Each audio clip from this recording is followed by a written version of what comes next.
Let's begin.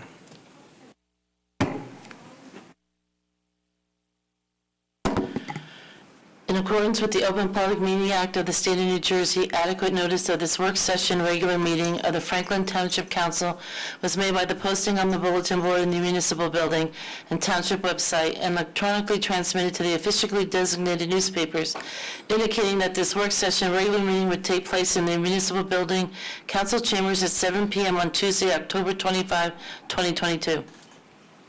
Thank you. If we could all stand for the Pledge of Allegiance and remain standing for the invocation by Deputy Mayor Crystal Pruitt. Pledge allegiance to the flag of the United States.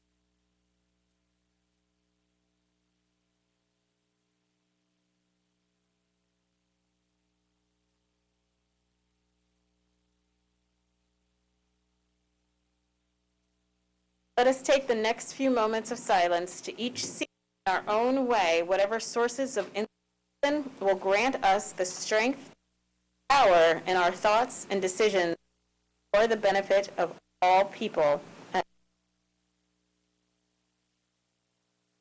Madam Clerk, please call the roll. Councilman Emerson? Here. Councilwoman Francois? Here. Mayor Kramer? Here. Councilman Onijaka? Here. Councilmember Potosny? Deputy Mayor Pruitt? Here. Councilwoman Udine? Here. Councilman Vasanella? Here. Councilman Wright? Councilmember Potosny will be along shortly, as will our township attorney. We have no commendations and proclamations. We're on to item number 6.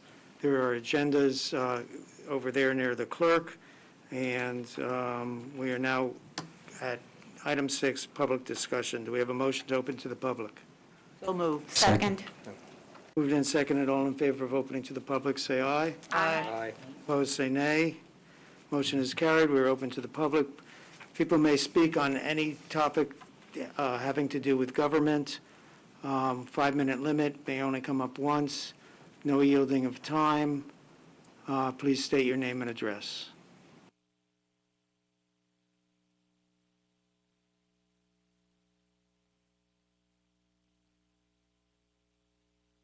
Mrs. Peterson, I live on Lake Avenue in Somerset. Try to speak directly into the mic. Sure. Mrs. Peterson's Lake Avenue, Somerset. I'm here to address the semis, the garbage trucks that like to run through our neighborhood, and I'm representing my neighborhood because we are sick and tired of getting the same answer. We've had levels of CO2 up to 3,000 in the middle of the night. We've had levels of CO up to 850. Let me tell you, you don't feel good when you're exposed to it. My husband woke up this morning with what I'm calling CO2 and CO poisoning. He had a very low heart rate. He had trouble breathing. He was dizzy, lightheaded.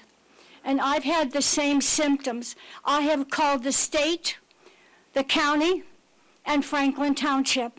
I keep getting the runaround, as do my neighbors. My neighbors aren't going to be here tonight because the lady at 10 is dead. The people at 14 have moved, and nobody's moved in yet. The house at 16 Lake is also empty. It's up for sale yet. And now we have another lady on down the street who's died, and her house is up for sale. You have equipment to monitor, and I'm sure it's a lot cheaper than the ones that are keeping track of me. I have now 2 air quality monitors in my house, and I have 2 idling or decibel reading levels. I am sick and tired of people telling me that where 7-Eleven is located is private property, and they may do anything they want. I'm going to tell you something. I live on private property. My neighbors who have young children, I live on private property. 7-Eleven is now not private property as when I moved here 45 years ago. It's public property. And ever since 2020, when they did not get their way, they've caused problems after problems after problems. My neighbor at 4 Hill would be here, but he has no car, and he was in a bad automobile accident and said he just can't come and stand or sit very long. So I'd like to see you address idling. All it takes to make your police become more accountable, because you've tied their hands, is buy them an air quality monitor, buy them an idling monitor or decibel level monitor, and put up no idling signs. If they don't want it at 7-Eleven, put it on one of our properties so people can read it and the police can act and find them. Thank you very much.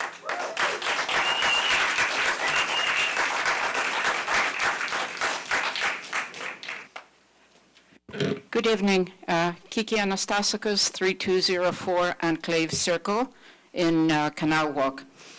I initially did not know what comments I was going to make tonight, but for some reason, having taught political science for like 25 years, or for most of my adult life, the phrase government and Mayor Kramer, you like the Constitution and history, and you'll probably appreciate this as well as everybody else here. The Gettysburg Address by Abraham Lincoln came to my mind. A government of the people, a government by the people, from the people, and for the people, and I'm paraphrasing, right? And it was the last phrase of for the people, where he meant people elect their government, and then the government works to protect the people, for the welfare of the people, that came to mind. And so I was thinking how slowly and very slowly we have nationally, but also at the local level, have been removed from that as a democracy, and that we are getting closer and closer to a government by the wealthy few, from the wealthy few, for the wealthy few. And the reason I say that is because we have these mega corporations that exert, as you know, this tremendous influence in Congress and through their campaign contributions and even presidential elections and so on and so forth.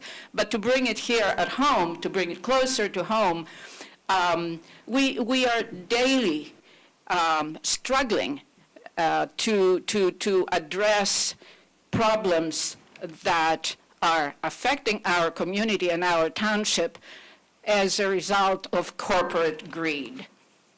And I'm specifically talking about the warehouse developers, okay?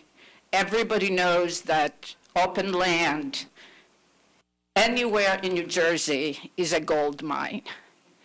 And just today, as I was checking my email, I got through my Nixle Franklin Township alert system that an accident had taken place.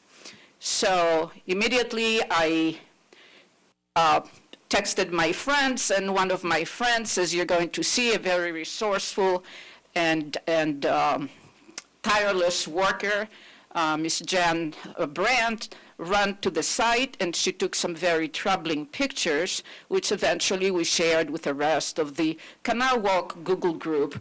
And I'm sure you know what I'm referring to, and that is the horrific accident that happened today with a truck at the intersection of Schoolhouse and Cottontail. Thank you. I don't know which business this truck was going to and what business I'm sure he had some legitimate reason to be there, but our roads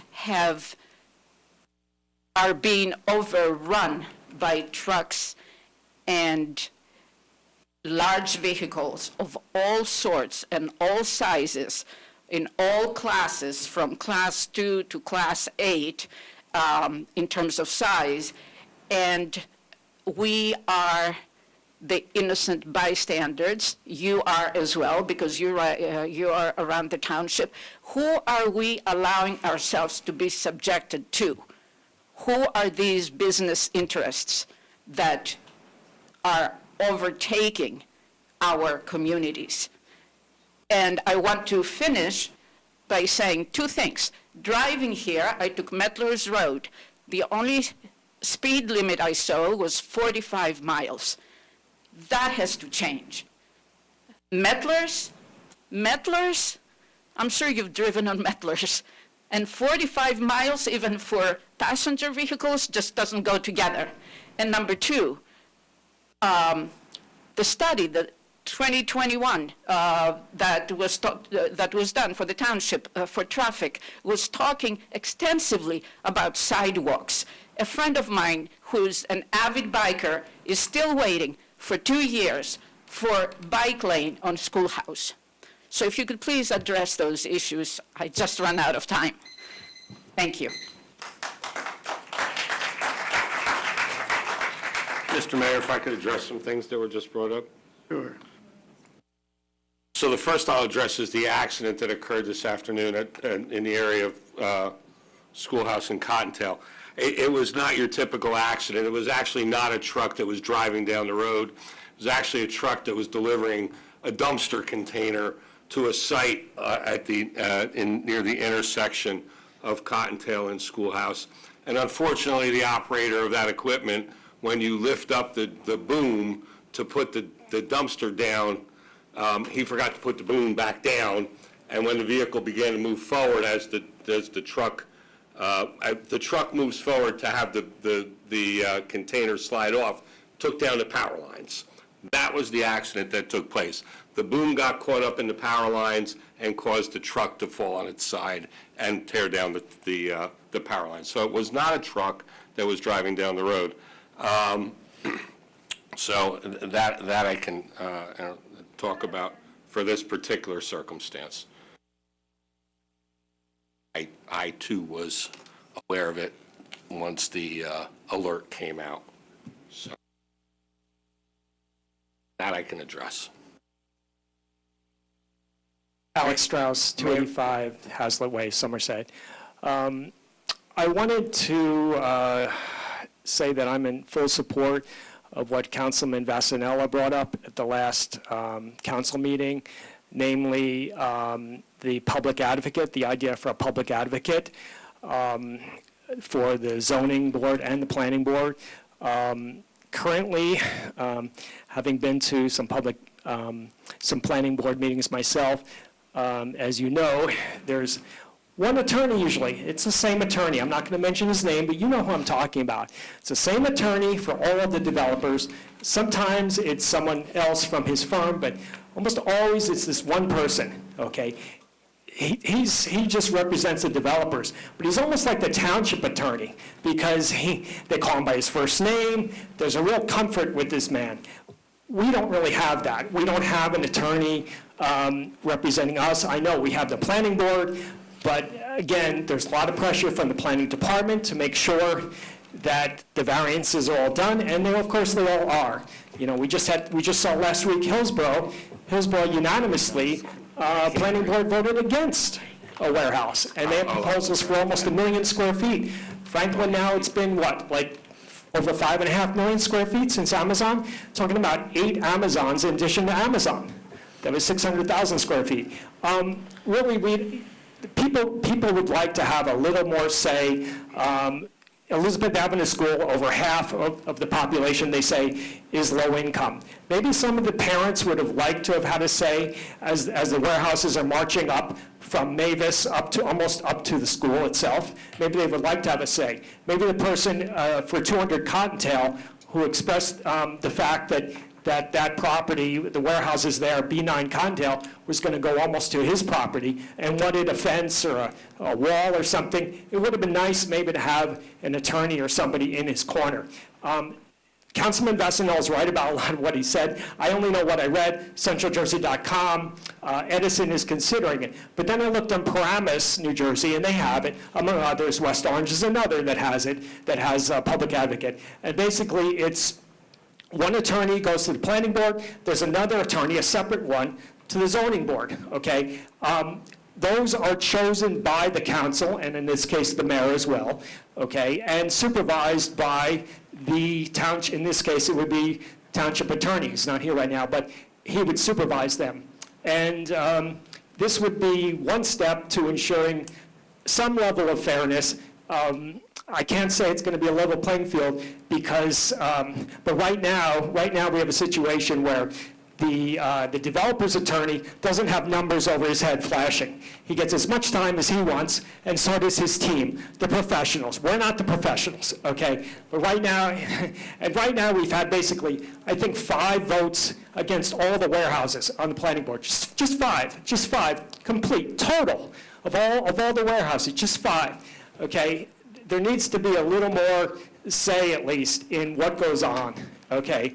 Okay, again, in Paramus, it only affects things like, for instance, if it's wetlands, say it's multiple variances, okay, it's not going to be every single project, of course, as the councilman was saying. Okay, so you have a situation where somebody's going to add an addition to their house, or maybe build another house on their property. Chances are they would not have to have this public advocate. And of course, the public advocate would be paid for by fees from the developer, I think. No? Councilman Vessinel is saying no? That's actually illegal. Okay. It's funny because it says it on the Paramus website. Yeah, it does, but the appellate division says that you can't do that. Township. here. I'm sorry. Sorry. He was shaking his head and you're talking. Okay, so township attorney says it's illegal. Correct. Really? Okay, interesting. Well, actually, the township attorney doesn't say it. The appellate Okay, division well, of the Superior Court says it. Superior I Court- just read it and just Okay. told you what it said. I know you're well connected. I'm not well connected. I just have a Westlaw subscription. It allows me to read all of the cases. Okay, well, so it's illegal. So the information's wrong, I guess, that I've seen, where that it could be paid for by the developers. Correct. I've seen information I'm not otherwise. sure what information, you might have seen it in an ordinance someplace, but You there is did. there's an appellate division decision. There's only a couple of ordinances, and Okay. there hasn't, and honestly, Yeah. the law division case that says that you can have a public advocate is it from 1977? And to be perfectly honest, I'm not sure whether it's legal to even have one, because there's no role for it defined in the municipal land. Well, can we find out how much Paramus, West Orange, et cetera, are paying for it? How much How much they are? what their cost is? Yeah, I what don't the even know costs if are. they're using it. I know that they Well, have ordinance. They have it in the Well, books. they have I an don't- I don't ordinance, know. and the difference is, Okay. we have many ordinances, Right. and they don't come into play very often. Municipalities have hundreds and hundreds of ordinances on the books, and not all of them are used frequently. I'll give you an example. As I think most people in this room are aware, a property owner made a presentation to the planning board at the last planning board.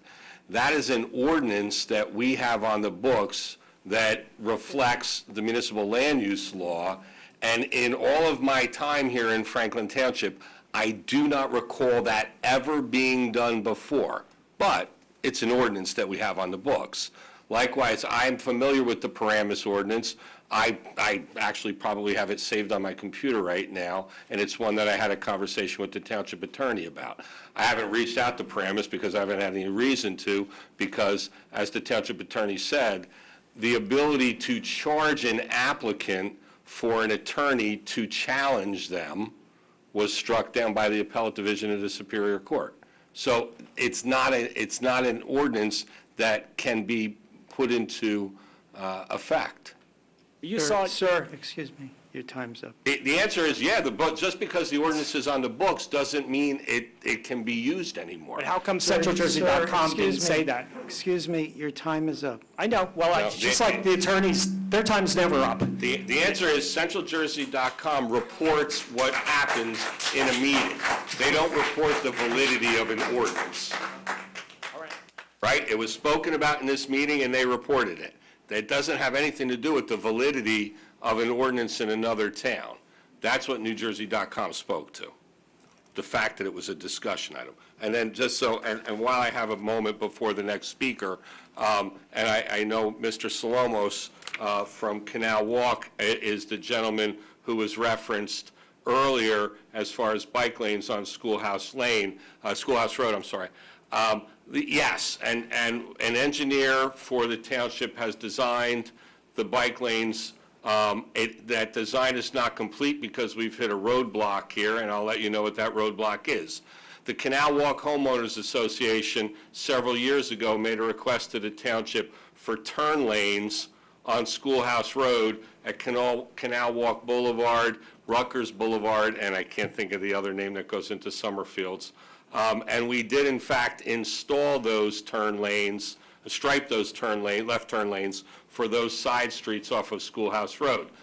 Because we did that, we narrowed the road to a point, and there's no longer sufficient width for bike lanes through those intersections. To comply with acceptable engineering standards, we have to find an alternative. One of the alternatives that we discussed is something called a sharrow. Shared lanes have what they call a sharrow. It's a combination of two roads. Shared arrow, a sharrow. You know, engineers have to come up with catchy words for things. We would like to create the shared lanes in those sections of Schoolhouse where there's insufficient width for a dedicated bike lane. Unfortunately, currently the speed limit for a section of Schoolhouse Road where those intersections are is 40 miles per hour. The federal manual doesn't permit the use of sharrows on streets with a speed limit of over 35 miles per hour. We would like to say, snap our fingers and make the speed limit 35. Unfortunately, the law doesn't allow you to do that. The law requires a full engineering speed study to determine the appropriate speed, which generally is centered on the 85th percentile speed of a roadway. So I have engineers working on some alternative right now to be able to install the sharrows and the shared lanes in those sections that have left turn lanes. Until we can come up with a solution, I can't stripe hodgepodge sections of Schoolhouse Road with bike lanes, and then, you know, bike lane here, and then no bike lane, then bike lane, then no bike lane. So it needs to be done as a comprehensive project. We have the money in the budget. We budgeted for it. The striping alone, just on the shoulder lines without the emblems, is about $18,000. So we're not going to go out there and do it piecemeal. It needs to be done as one full project. I apologize to Mr. Slomos. He had called me. I was out of work, unfortunately. I was ill for about a week and a half and was not in the office. Upon my return, I did leave him a message, and this is the message. So he'll get the message now. That's the message for bike lanes on Schoolhouse Road.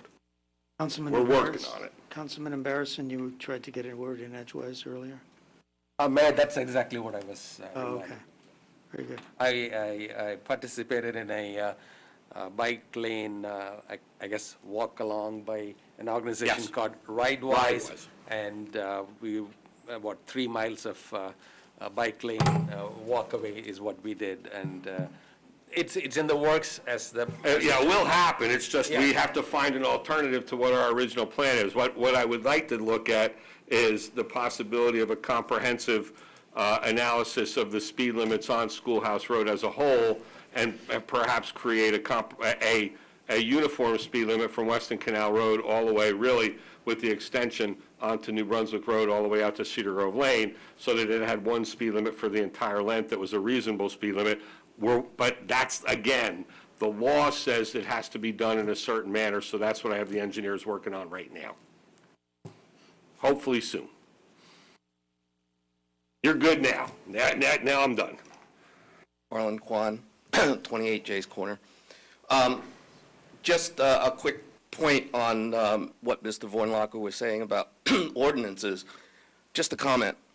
We have new ordinances now on the books with reference to tonnage on certain streets, and also what can and cannot be done in terms of going on to certain streets.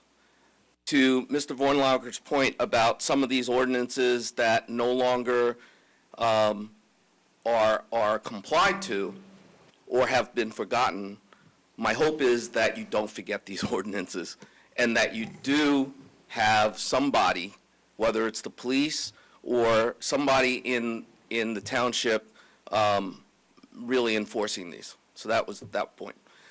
Second point is, I was not here at the last Township Council meeting, but I was actually appalled at the last Township meeting I was at, which was 4 weeks ago, when we spent 45 minutes discussing a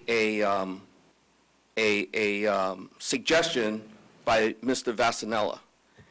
And I was not only appalled, but I was shocked that we can spend 45 minutes discussing and not understanding the reasons why you should not have private meetings as council members with developers if you are voting on something. 45 minutes. It doesn't take rocket science to understand why you should not be doing that. It's from the ability to having you look bad, to possibilities of graft, to possibilities of doing something illegal. Those are the reasons, and I am appalled at the fact that there was an argument between council members as to the validity of having that. It was just amazing. And to everybody that was watching online and that have reviewed this message, you should be ashamed of yourselves. For those who were arguing, there should be no reason for that. And I thank Mr. Vasanella because he was strong enough to stand up and not back down to the fact that we should have a public meeting. And to Ms. Pruitt's point of having a dedicated time to discuss and understand the merits of the master plan, I want to know what's going on with that. I want to know a time frame for when we're going to have that meeting. Anybody? Wow, complete silence. I unfortunately wasn't at the last council meeting either, so that was actually going to be part of my council comments and inquiry about the timeline of that. I know I wanted to make a motion, but I was dissuaded about making motions. That probably would have given a little bit more strength. But that was going to be the question that I asked in my council comments, if that's okay. Thank you. No, I was not at the last meeting, so. You and me both. You and me. Yeah. So we're at a little bit of a loss there. We're catching up. And the last point is, it doesn't matter, and first of all, I'd like to just hope and pray that the person that was driving the truck was not hurt at all, and that there was nobody, fortunately, in the vicinity that got hurt. But that's not the point. The point here is that there was a truck that was driving down Schoolhouse Road, and it could have been an 18-wheeler, it could have been any other truck. For whatever reasons, whether the driver has a health condition, whether the truck had a malfunction, any of those things can happen. He had a malfunction in the sense, don't shake your head, Mr. Vornlacker, let me finish. He wasn't driving. Let me finish. So I'll let you finish. Let me finish. But I'm going to answer you. The point here is that, yes, he was not driving. I understand that, but he was on the street. Okay? It was a truck on the street, and he was unloading a cart, right? Mm-hmm. The point here is that when we have oversized trucks on our streets with residents on the same street, that's the point I'm making. And any one of them can cause an accident that is fatal. And I want you guys to be aware of that. Thank you. Thank you. And I'll address that comment. So to address that comment, actually more than one of those comments, trucks drive across roadways throughout this township, throughout this state, throughout this country. It is a fact that we all have to deal with. There are different types of vehicles that drive across roadways everywhere.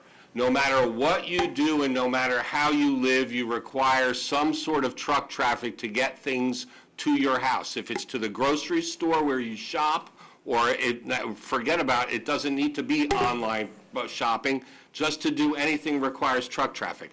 This dumpster is the same type of dumpster that if you were having renovations done at your house would be delivered to your driveway.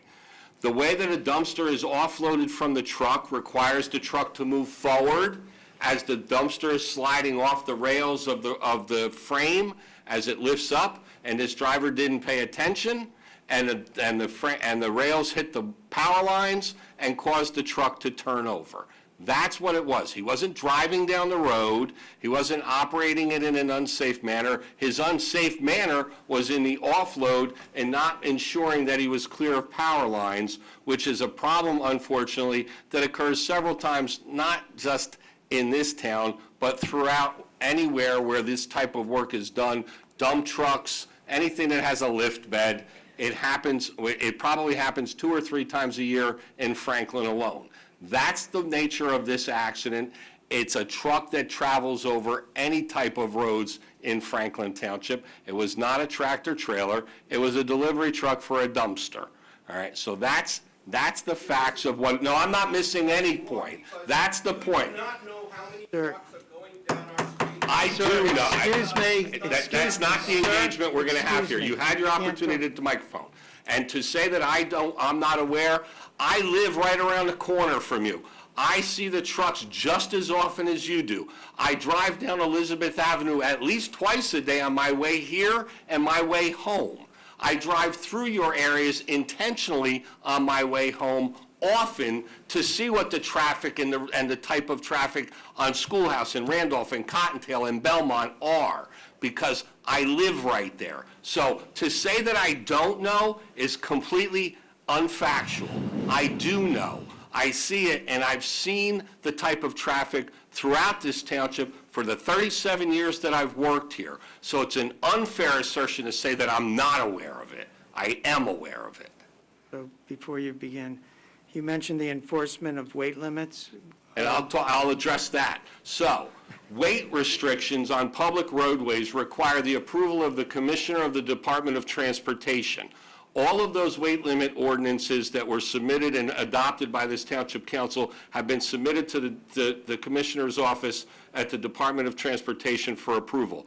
Once that approval is granted, and one of the things that the Department of Transportation looks at is if a municipality is creating a hardship for commercial deliveries and commercial truck routes, so that's where those roads have to be evaluated also by the Department of Transportation to ensure that municipalities are not just doing it for political reasons, so that it doesn't create traps for those trucks that exceed 4 tons. They require approval of the Department of Transportation. I have no doubt that the roads that were adopted by this Township Council will be approved by the Department of Transportation. But until that's done, no signage can be put up on those streets. Once those approvals are done by the Department of Transportation, the signage will go up. And in addition, Now, as far as speed limits on Metlers Road, one resident also mentioned that. I just looked up the speed limits that are adopted by ordinance for Metlers Road. The speed limit is 35 miles an hour between Amwell Road and 900 feet past Colonial Drive, and then from 900 feet past Colonial Drive to Metlers, it's 40 miles per hour, and then from Weston Road, to Weston Road, 40 to Weston, and then from Weston Road to Schoolhouse, it's 30. So nowhere is it 45, anywhere along the length, as was stated by the resident. I just told you what they are by ordinance. in addition, at the last meeting, which you missed, we were discussing a network of cameras that's going to help us, not so much enforce, we're not going to be able to give tickets over the cameras, but it'll keep us aware of what's going on there. If someone reports something and we need to trace back where that truck came from, and we can at least talk to the business, if that business is repeatedly causing problems. So we are taking things into account as to how we can mitigate these problems. Go ahead. Shirley Tallman, 57 Tallman Lane in Canal Walk. I wasn't going to speak tonight, but I don't want to say too much more about warehouses. I think we've said a fair amount already. I am concerned, though, and I spoke at length last night to the two sheriff candidates. One, of course, is an incumbent, right? The other one is a candidate. And I think he informed me that he was in the police department here in Franklin. Seemed like a real decent guy.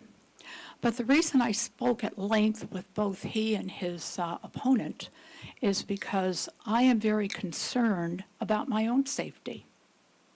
And I believe that at this point, the way things connect here, what I've learned anyway, is that Mr. Vornlocker might already know about this, so I would like him to remain silent, please. And I just want to inform the council, just the council, because you do not know this. One thing is a reminder. I spoke here, I believe it was here, not the planning board, that I was forced off the road by an 18-wheeler that was driving and couldn't control his 18-wheeler. He was coming down Randolph. No, pardon me. I'm going to say Cottontail. I hope I've got the right. Yeah, Cottondale, because I was coming off 287 and I wanted to go to the ShopRite. And the quickest way to get the ShopRite is make your left-hand turn onto Cottontail and hit the Elizabeth Avenue ShopRite. That is on a decline for him. I'm trying to make my turn there, and he forced me off the road. And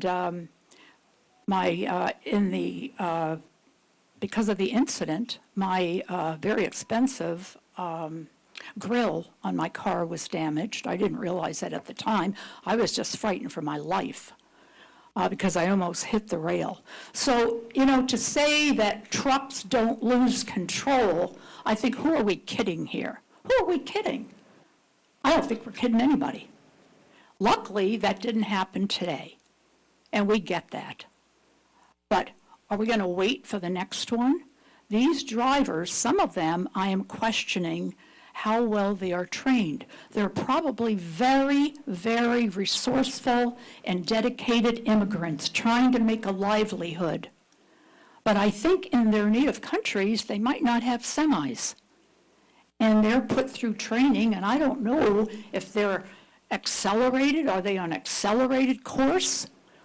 Or do they really have the experience that some of these lifelong truckers have that I've driven with for years when I lived in Michigan and traveled for holidays to New Jersey to visit my family?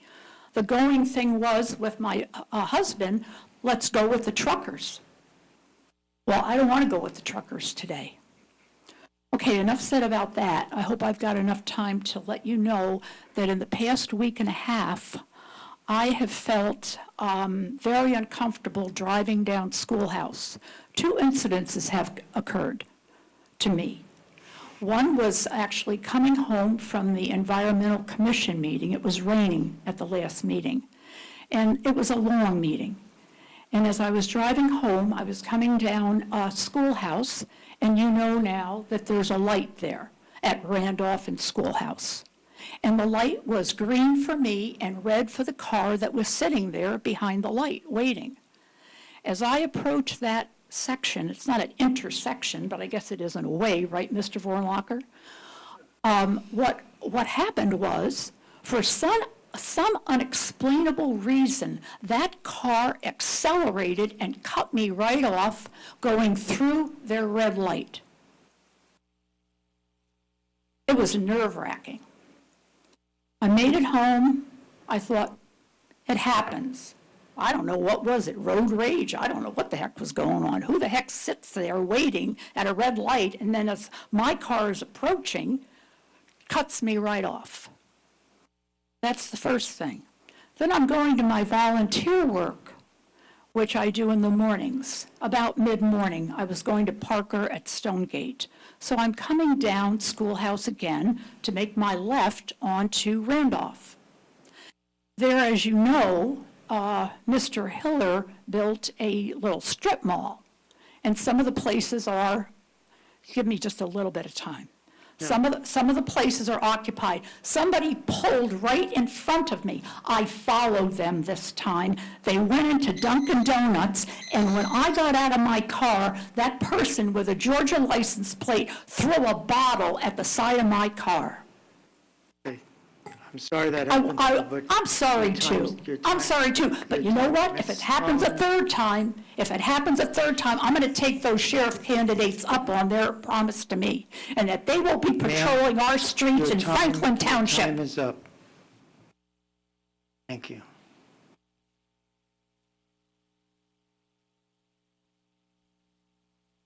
Bridget Brown, 2108 Enclave Circle in Somerset, in Canal Walk.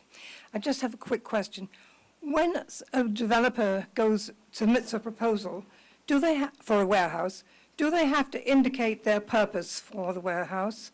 And if they do, are there guidelines or are there limitations?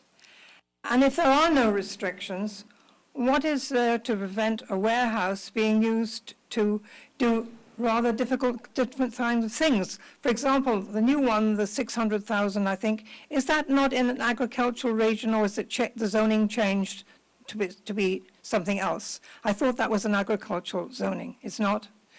I was just thinking that there's no restrictions. If there are no restrictions as to what a developer can do with his warehouse, is there anything to prevent somebody producing or distributing cannabis? It's one of these things that people were talking about at the council meeting 2 or 3 times ago in accordance with the New Jersey state laws. But I just wondered what restrictions there are when they put in a proposal. Do they give you any idea of what it's going to be used for? Thank you, that's all I had. Thank you.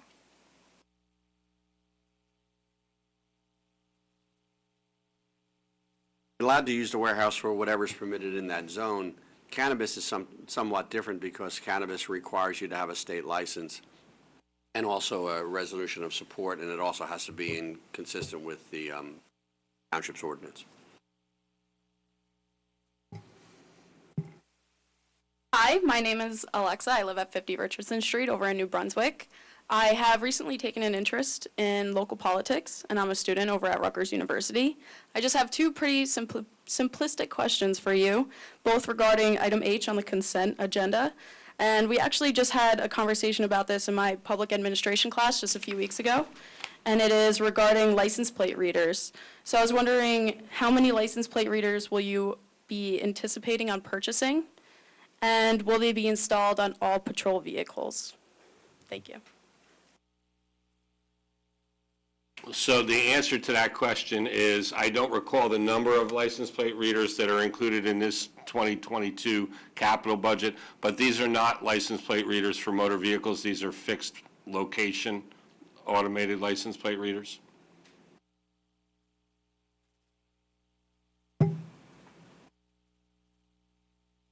Angelica Granados, 3307 Jackie Hallett Trail in Canal Walk.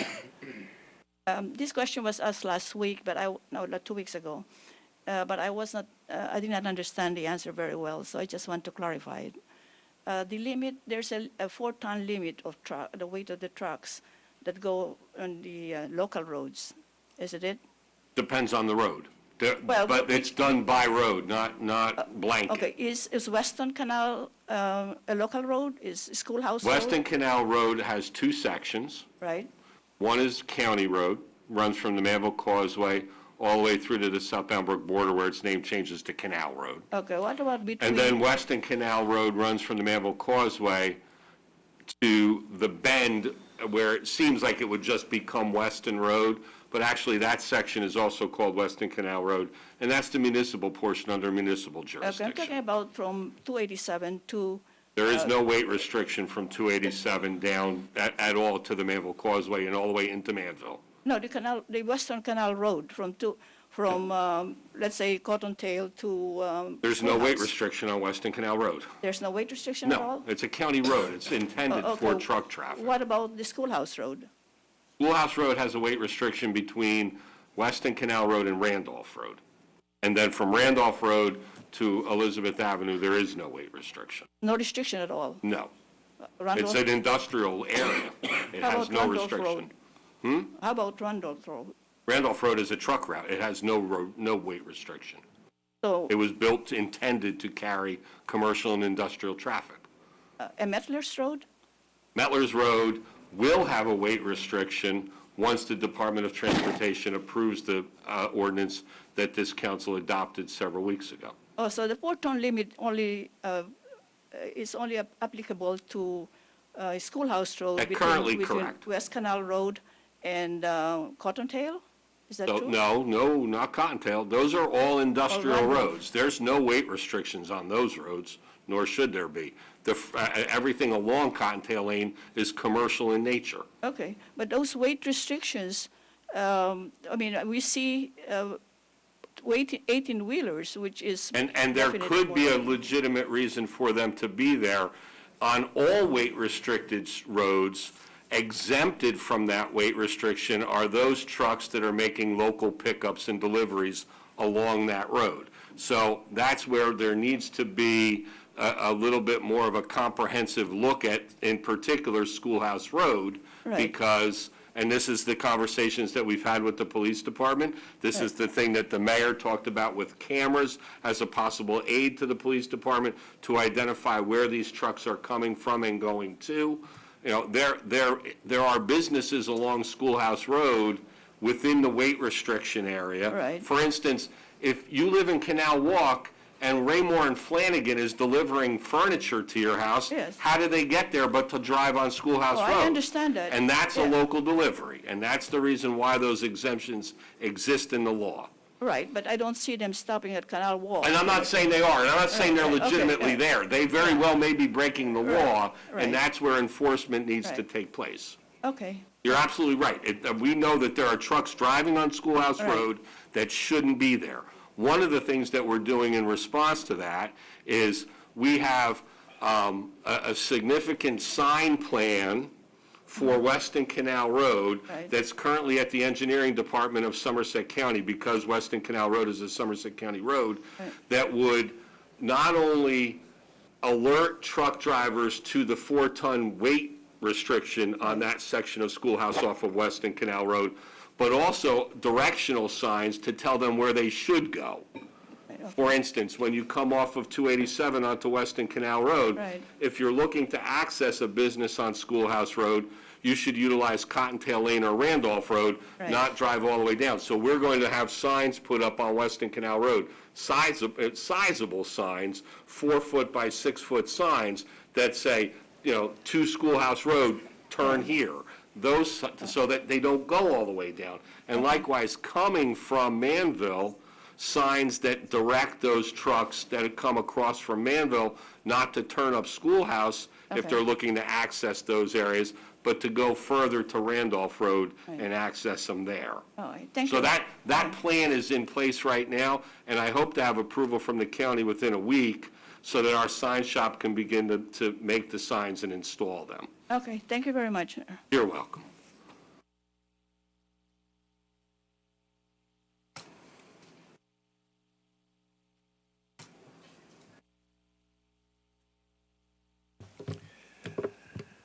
Zoning is Tip 25 Parkside, Somerset, New Jersey.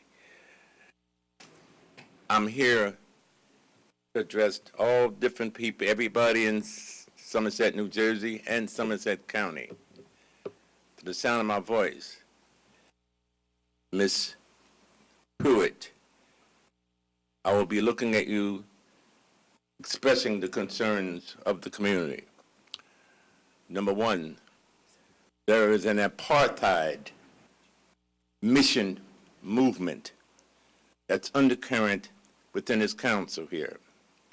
I want you guys to understand that everything that's going on in this community against Fasanella and the Kmart and that discussion, everybody at Canal Walk, you guys at Canal Walk, I hope you know me. I'm the guy that took care of your clubhouse. And Abe Clyburn, I want you guys to understand him. He wrote an article about me. God bless his soul. He's not living now. He knows who I am. I want you guys to understand that everything that's going on, the lack of enthusiasm for the Democratic Party, is being led by the apartheid movement. They don't want anybody in this community to vote for the Democrats. and they're setting you up. They're setting each one of you guys up for defeat. That's why the argument is continually going on with anybody in the community, especially Canal Walk and the Kmart and the rest of the people. They want to argue with everybody here and want you to take the blame for it. You're being set up. The Republicans in this town, in this community, is sitting there laughing at the way you're being directed to not to appease your community. You know who I am, and you know who's leading the apartheid movement, Mr. I got more time.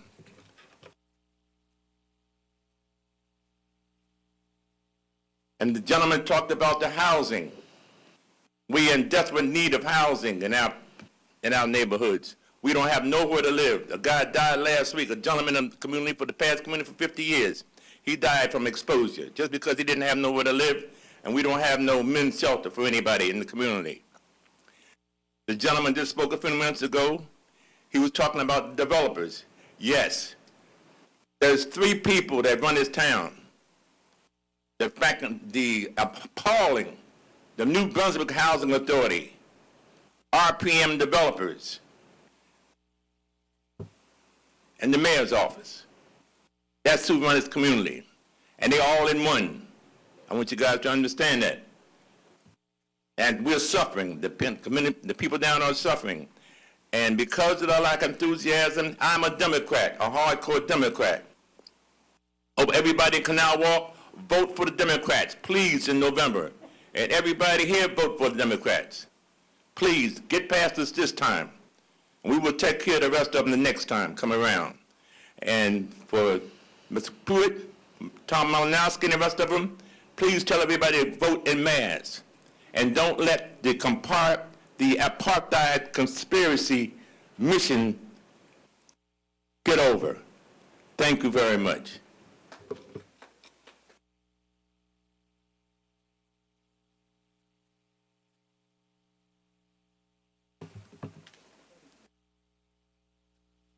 Good evening.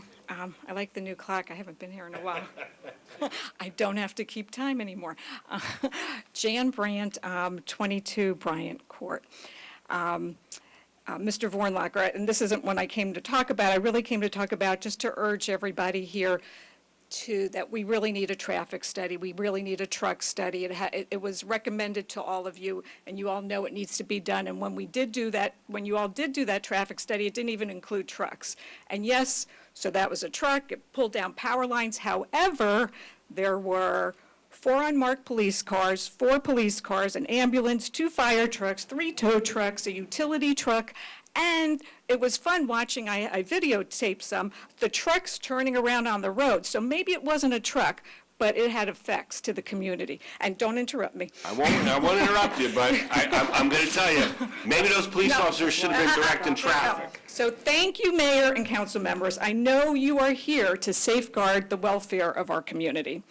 There is so much wrong with having warehouses 100 feet away from residential homes. So much that you made an ordinance that it has to be now 500 feet away. However, I'm still going to have a warehouse 100 feet away because it wasn't grandfathered, clocked in, in time and all. But thank you for making that. But however, that makes me sad.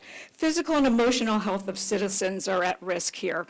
When you place a warehouse on virgin land, you upset the welfare of the sacred ground that contains animals, fauna, extinct animals that rely on it. I don't know what gets me more angry, hurting animals that this has been their home for probably hundreds of years, or senior citizens that could suffer a sudden cardiac arrest like the woman previous that started off our public discussion due to the actions of the township placing warehouses so close to communities. Today there was an accident on Schoolhouse Road and Cottontail Lane. No one was killed. However, after looking up the statistics for Franklin Township, and I could read you, I looked up, their statistics, there have been deaths. No interruptions. There have been deaths in Franklin Township. There's been deaths in Franklin Township on Davidson Avenue, State Highway 27, Canal Road, County 527, and that's just so far this year. I mean, lots more. And statistically, 14% more of senior citizens get into car accidents, and there's been more car accidents, nationwide. So we really need that study, and I really urge you. Our township needs a traffic assessment. There has never been a study on truck traffic, and there's more than 20 warehouses that are on the docket to be built, approved, or occupied in the meantime. That clock gets me nervous. Not only are you doing a disservice to the inhabitants of Franklin Township, but you're also doing a disservice to truck drivers that trust and think they're coming to a safe environment. I bet they hate these roads that they're made to travel on as much as we don't like having them there. And I'm sure that they much prefer to be somewhere other than Schoolhouse Road with all the school buses and all the senior citizens. Where else do truckers have to go and worry about several schools in the area and get stuck behind a school bus? Or better yet, how about my Uncle Ruby, who just turned 100, and he's got a new Cadillac, but he has no clue how to drive it. However, soon Link Logistics is going to be trying to get people to occupy those warehouses, and this isn't a friendly place. I really think that along with this traffic study that you have to do and the truck impact study that you have to do, you need to put a moratorium on warehousing right now like other communities have done.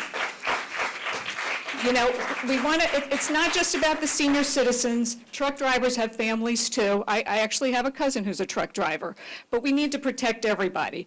I know the land is owned, that front portion, and I hope that the scenic corridor will come into play and everything will be copacetic.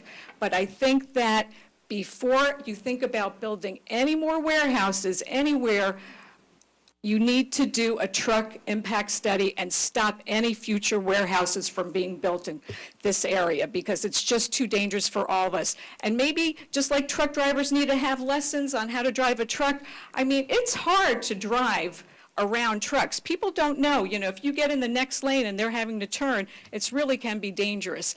And do you want, blood on your hands thank God today that person was fine. And yes, they weren't in a truck, but there were other cars around and other trucks. Our roads are not really friendly to have trucks riding on these roads, these two-way roads. It's actually rather scary for all of us, many of us have expressed. So thank you very much.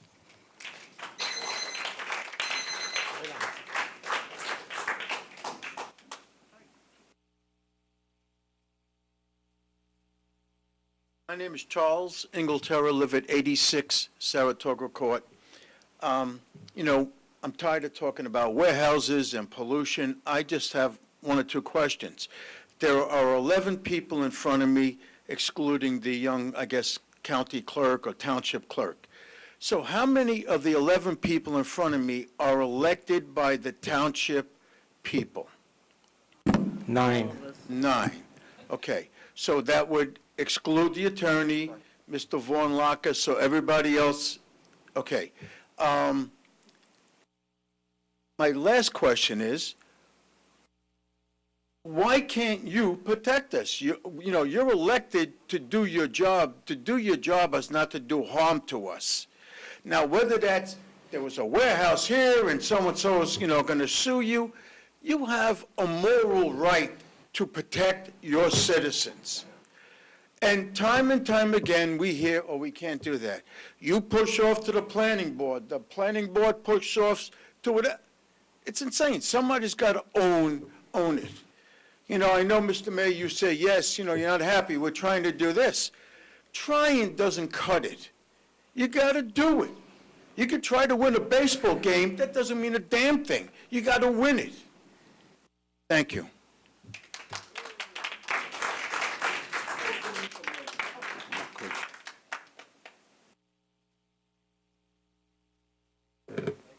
Debbie Stewart, 2 Farrington Plaza. Quick question occurred to me.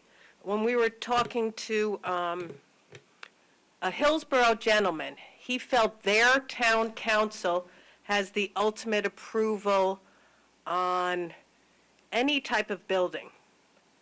Now, I don't think that's the case here, but we've been debating this, and Not the case in New Jersey. in New Jersey at all. Use your mic. Sorry. Okay. Say that again. It's not the case in New Jersey. Sorry, Mayor. So you don't vote on it? It's the planning board gets Correct. the final say, or the zoning board? Correct. Correct. Either or, depending on variances, what have you? Correct. Okay, did I have another question? Okay. Just out of curiosity, the shopping center at the corner of Randolph Schoolhouse that remains so vacant, is this anything that people work on or are concerned about? Is this an ongoing thing in Franklin Township or that particular shopping center? Is their rent too high? Can anybody do anything to get something going? It's owned by your builder. Premier Development built that Don't shop. say it No, like, I'm saying- yeah, we're no, but I'm like, saying- No, but I'm buddies. saying, no, I'm saying, it's owned by, it was part of the Summerfield's overall development plan. And so we certainly work with Premier Development in, if they request our assistance. They have an entire marketing division, they have an entire division of Premier Development specifically to identify tenants for their retail spaces. That's not the only retail space they have in the state of New Jersey. I think what you're seeing there at that particular shopping center is indicative of what's happening throughout this country. Brick and mortar retail is struggling, and because they're struggling, there are vacancies. There are vacancies in those other shopping centers at Elizabeth Avenue and New Brunswick Road as well. There's talk about what was proposed to be a retail development on Old New Brunswick Road across from the assisted living facility, now is looking to look at possible other uses for that. I agree, I'm not happy about it, but that was to be retail. This is what we're seeing not only here in Franklin Township, but throughout the country. So that's a struggle. And the types of businesses that are occupying the spaces currently in that shopping center are not your typical strip mall businesses. Physical therapists, things that might certainly find a little niche in the area that they're locating because of the population that surrounds them, residential population, but it's not your typical, the days of Radio Shack and GNC and things like that doesn't happen in a retail space anymore, and that's the problem. So as far as you know, this is not a game they play for write-offs? No, absolutely not. I mean, I've been dealing with Premier Development and that particular 40,000 square foot retail since before I was the township manager, as it was proposed early on, and working with them to come up with ideas. In fact, not I, but we, the staff, had a meeting with Mr. Hiller just this past week about things like that, about, where are we at and what can we do. The Economic Development Director met with him in his office last week. Okay, good. One last question. Is there a semi-tractor trailer driving school in Franklin Township? I don't believe there is any more. Solomon used to be located in Franklin Township. I don't believe that they are, but they certainly may have some connection with, so Apgar Brothers is on Apgar Drive. That's a trucking company that may have some relationship with them for truck driver training. It is possible. Because I sent you all the way I followed the guy. Right. On the Little Weston, up the, Weston Canal, Weston. They should not be there. Left on Metlers, right on Schoolhouse, left on Randolph, right on Pierce, right onto this. I'm like, dude, what are you doing? And certainly they may have been practice driving for their No, that's a commercial problem. driver's license. That's a That problem. certainly may be the case. Okay, thank you.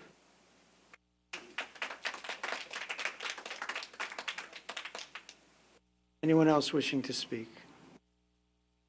Of course.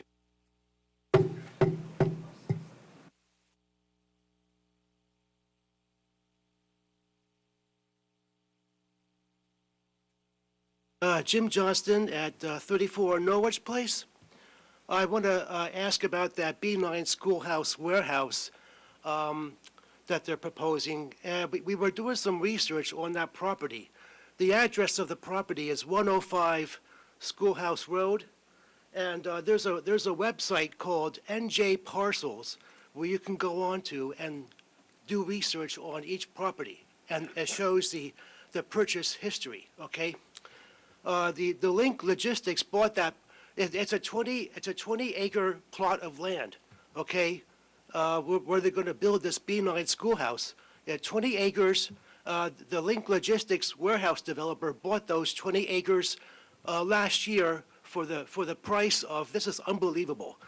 They paid $24 million for those 20 acres of land. I mean, to me, that's just unbelievable. So if you go on that NJ Parcels website and look at the purchase history, you can see all the previous owners of those 20 acres. I don't have it memorized, but like, let's say like 10 years ago or 15 years ago, those 20 acres sold for, let's say, $800,000. Or if you go back 20 years, it was like only, I think, maybe $2,000.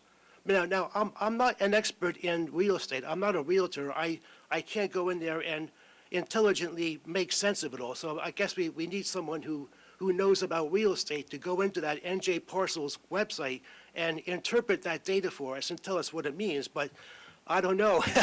I mean, to go from, just in the past 15 years, to go from $800,000 to $24 million, I mean, does that mean that somebody could have come in 15 years ago and bought those 20 acres for $800,000, and now they can sell it for $24 million? I don't know, but it seems to me like somebody got rich. Somebody made off with the $24 million lottery. They hit the jackpot. So I don't know if anybody here can make sense of this and explain to us how it could just go up sky high to $24 million.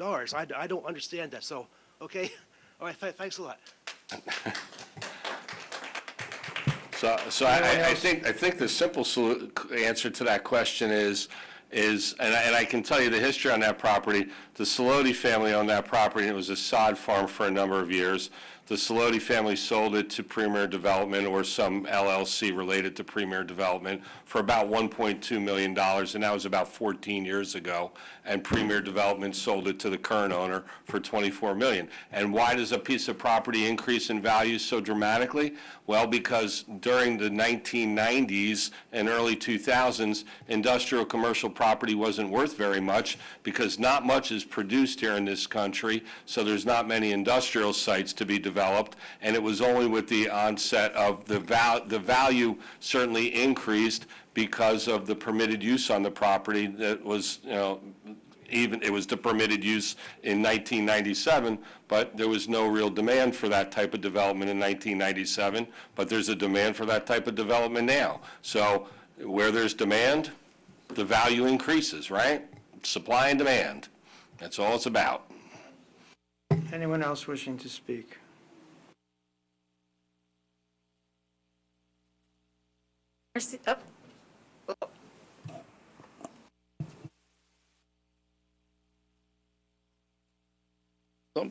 Something I'd like to understand. Name and address, please. Somebody pays. Name and address. Ernst Wunderlich, Minute Lane. Your number, street number? 6203. Yeah, go ahead. I cannot understand why somebody would pay, how much, $24 million? To put warehouses there. Make money. How is he going to make money when this company, yeah, you know this company, yeah, closes, abandons plants for dozens of U.S. warehouses nationwide? Nationwide. So something doesn't meet the smell test here, sir. I don't know what smell test you're applying, but it meets my smell test. Okay. There's a demand, and real estate transactions are not something that are controlled by government in the United States. Real estate transactions are controlled by the demand for a piece of property and what one is willing to pay for it. And the value of properties that are improved in this type of development is far in excess of $24 million. Then do you know, assuming these warehouses are being built, do you know, and that would be a logical question for you to ask, What are you going to put in these warehouses? It's not for government to ask. They're private properties and private developers developing them as they see fit, as long as it conforms with the laws of the township and the state of New Jersey. So it would be like me asking you, who's going to live in your house when you build it? It's not up to us to ask those questions. Well, then, That's not government's job. do you happen to know the mayor of always forget the name, on Route 22? Living, what's the name, what's the town at Greenbrook, thank you.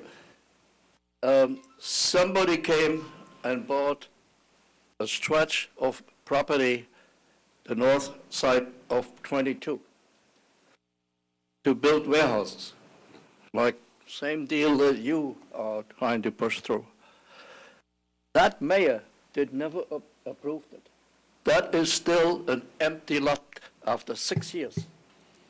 Well, by law, it's not up to the mayor, but that's neither here, but the question is, and that begs 1,000 questions about what is the property zoned, is it a permitted use, and all of the other things that go along with it, but you give credit to the mayor, but it would be the planning board or the zoning board, depending on the application, that would approve or deny. I say the mayor, okay? I don't know who did it, da-da-da. The key is, 6 years ago, somebody bought a stretch of land for building warehouses. And whoever turned them down, I'd say the mayor, I don't know what you said, the mayor maybe doesn't make these kind of decisions, but they have never been built the last 6 years. I mean, what is the return on investment on warehouses? It has no bearing on the municipal government as to what the return on investment is on a warehouse or any other type of development. The municipal land use law and the zoning laws of the town that you're looking to build something in are what govern what can and can't be built, and whether you make money or lose money is that's the capitalist way of our country. You either make money or you lose money. Lots of people make money on investments and lots of people lose money. It's just the way it is. Okay, that was my question. And I also object to the repeated comments similar to that we are pushing this. We are not pushing this. We have no say in this. Land was zoned that way in that land was zoned that way in, what, the 60s? Yeah, that entire region had some commercial zoning of one type or another. We are not pushing it, and you can moan all you want. We are not pushing this. If I had the power to stop this, I could stop it. But there are laws in this state, there are laws in this country. We cannot ask them what they're going to do, just as the manager pointed out, we cannot ask you what you're going to do with your home and who you're going to live there. We cannot ask, why are you spending $24 million on this land? We cannot stop someone from spending $24 million on the land. They think they're going to make a profit off of it. That's why they're doing it. This is America. We can't get in people's way that way. We have to follow the law. You want us to do things, but we can't. If I had the power to stop this, I would stop it. I am the mayor. I am not the emperor. Thank you, sir. Thank you.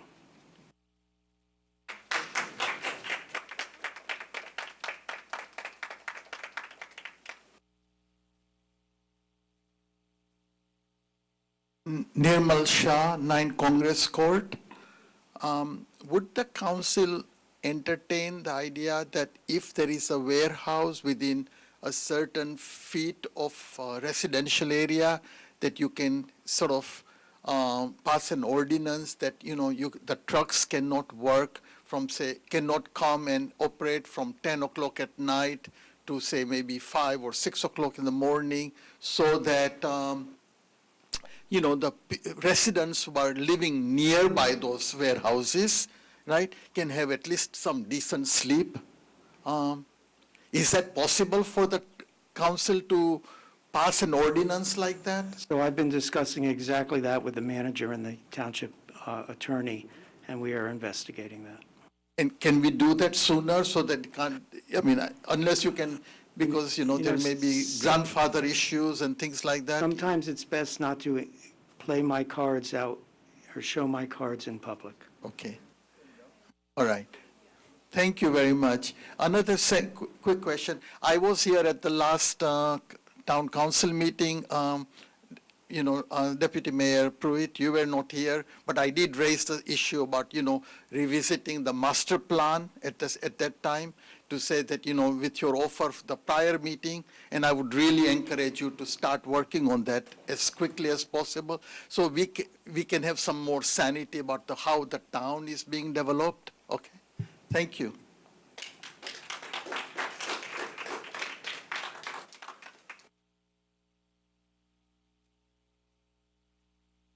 Sir, I'm sorry, you can only speak once.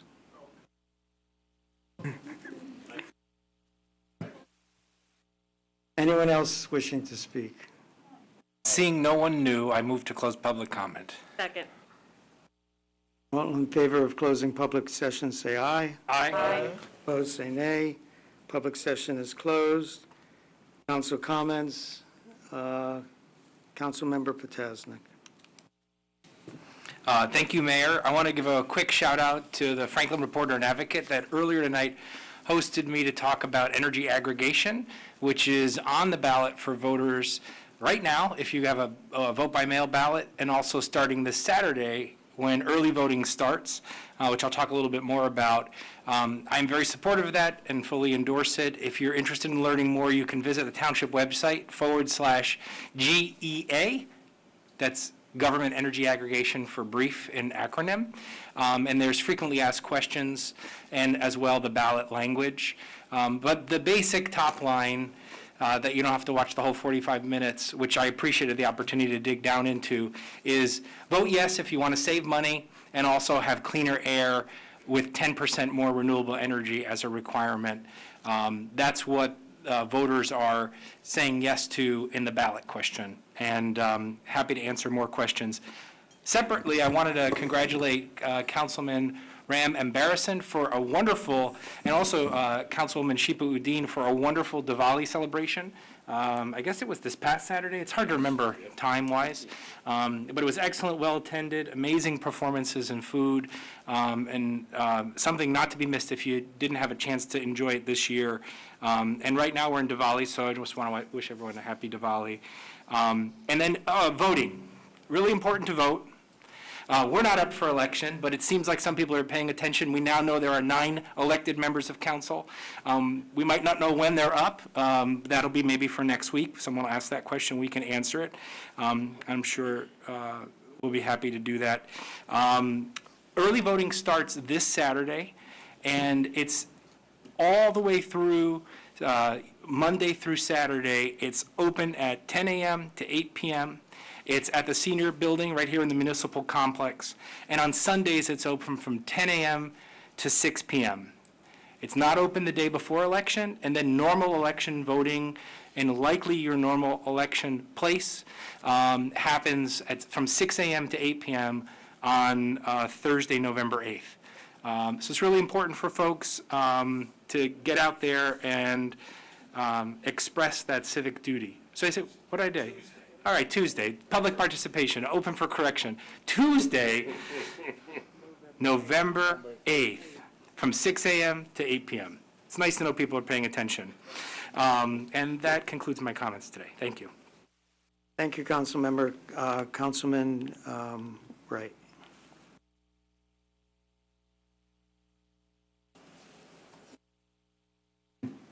Okay, here we go. Land use meeting, the redevelopment agency, and the Hamilton Business District, no meeting for the month. For the redevelopment agency, we might be having a meeting coming up next month because of RPM and some questions that I have about the building on certain lots that might come up in the future. And for those that don't know, the Hamilton Business District, they have 4 housing projects that are online I believe they're shovel-ready to go. So we need to look at that as far as space is concerned. And again, no affordable housing in those buildings. The Recreation Advisory Committee, I'm going to direct you to the Township newspaper because everything that we do in the township for activities, library, just everything that we do, and on the flip side, you have the Board of Education, it behooves you to look at that and gain some insight into what we do and what you can do.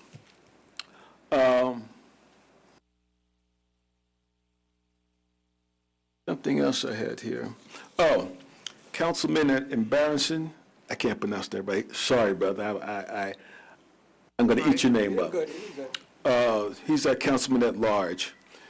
He referred to Raritan Valley Community College. And if you go to our website, there's a button from the youth center, and it's down on service providers. And if you go down that list, you'll see a lot of things that are made available to the youth in town. And it's a good read. The only problem is some of those locations are not in the neighborhood. Branchburg is not in my neighborhood. It's not in Franklin Township's neighborhood. You have to find some way to get there. That's a little bit of a problem that maybe a good councilman at large can convince them to come see us instead of we going to see them. So that's a good challenge for you, brother. I appreciate that. Next, this is for the township manager, I believe, who will probably look into this. It's the smell behind the chicken slaughterhouse, which is right next door to the car wash and laundry off of Franklin Boulevard. A couple of neighbors have complained about the smell and the garbage in the back of the building. So I believe if we had our health inspector take a look-see, we might be able to clean that up for the residents in that particular area. Now for the ugly part. At that last council meeting, Councilman Vassanella, I think, made a small error when he stated that we didn't meet with developers. I'm on the land use committee, which means that we deal with those that we can change the zoning however you want to put it. We can look at projects that want to come into the township, housing projects, all kind of things. Now, we don't touch planning and zoning. That's not our ball of wax, but we do touch a little here and there. We get our fingers dirty. But someone came to us about the Cleary property off of 27. They owned a little golf course there. And if you drive by, you'll see a big field and a little bitty sign that says Cleary. You would never know it was there. But they came to us because the gentleman that wanted to do development came with a very ambitious program. He wanted to put retail in the front, housing in the back. And we looked at that, the land use committee, and we said, that's not going to work. The commercial in the front, and I think one of the questions that we had is if you build a commercial in the front first, who's going to want to move in the back of a commercial building? But that being said, I drove down on in East Brunswick off of 18, and sure enough, they're doing a lot of building with commercial in the front and residential in the back. So that, I don't know how you want to play. But we did meet with the developer, and I believe I only stated that because we have a lie.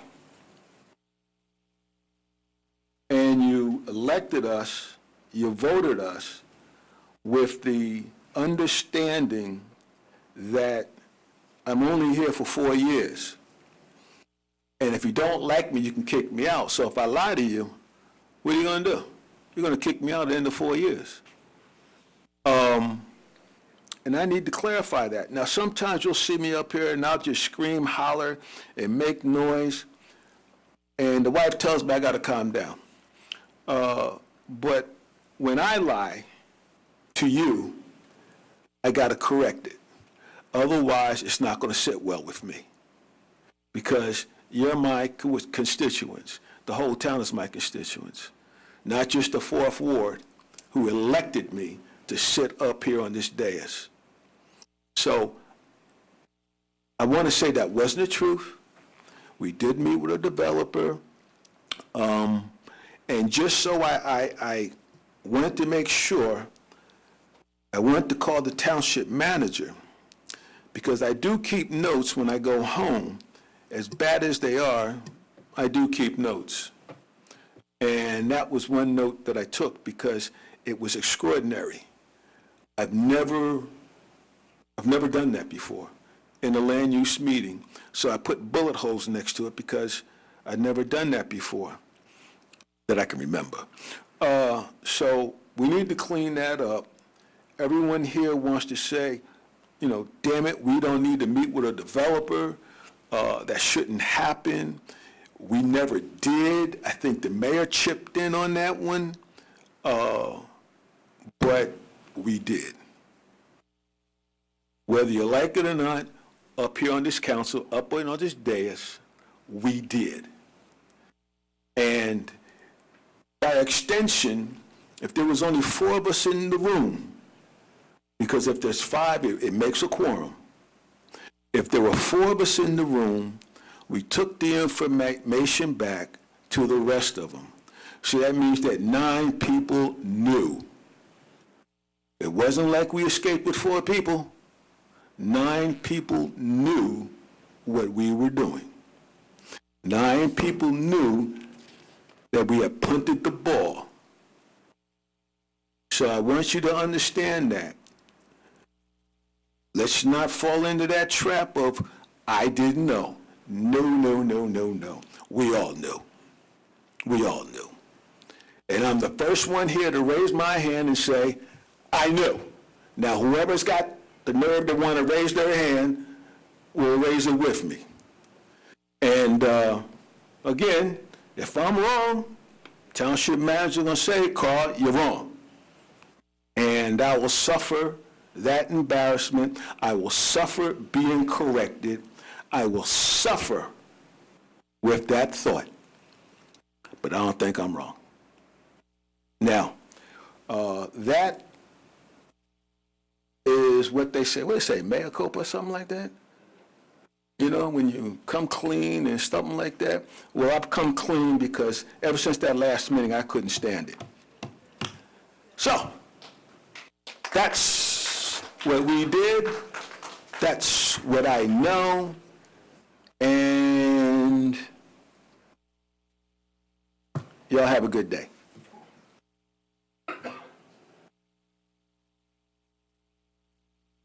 Thank you, Mr. Wright. Councilman Charles Onijaka.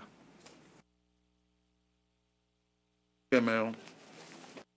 Bob, this is for you, Bob. I want to get a drink of water. Okay. I'll hang out for you, Charles. Okay. My residence in countryside. My residence in the countryside development. You know, actually, we've talked about this before. They actually want to find out, you know, the road, the Rollins Hills Road, you know, which goes across the development, and the other part of it to the county. No, it goes to the council road, right? No, it's a private road, Yes. and it's a township road. Yes. They actually want to find out who takes care of that road, since the road, if you split it. Well, from the bridge to Route 27 is the responsibility of the association. Yes. Okay, so. Their road. Okay, the city doesn't come in at all on that area. No, we don't start until the bridge in the back where the single-family homes are. That's where it becomes a public roadway. Okay. Okay, that's what they What want. we did that might cause them some confusion is several years ago, we agreed that rather than reimburse them for snow removal on Rolling Hills Road in the private section, that our plow truck operators plow that road, and you're allowed to do that under the Services Act law. You can pay an association for snow removal, or you can actually do the snow removal on that association road. There, because we have to go back to the public roads in the back of Countryside, Garden Hills and Meadow Hills and Rolling Hills, Yes. it made more sense for us to just drop the plow at Route 27 and plow the road. But that's all we do is snow removal. We're not responsible for the paving.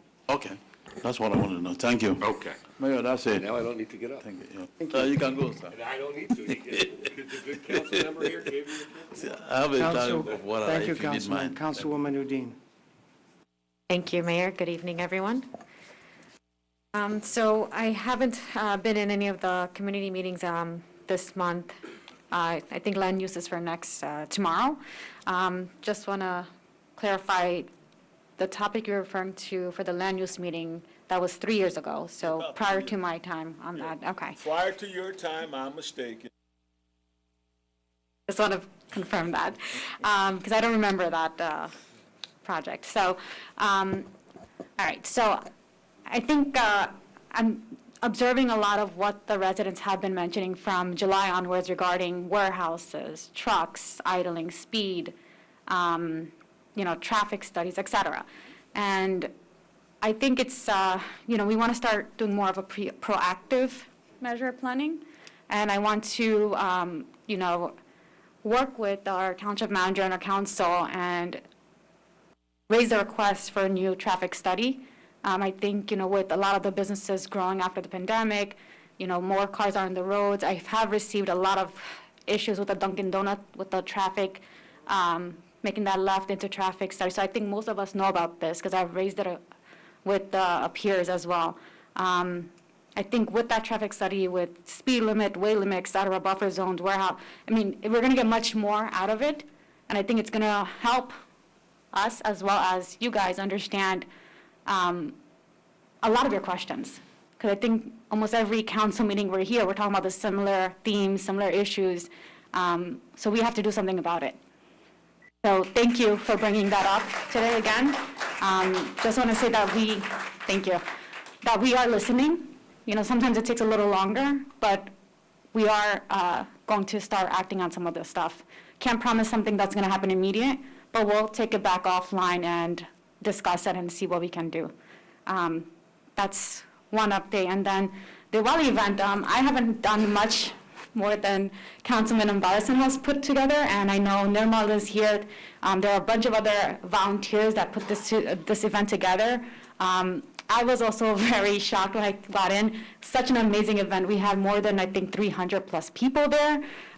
People out the door waiting to get in. This talks volumes about our diversity in town. I think we all embrace that. We want to, bring more culture and understand each other's religion, background, et cetera.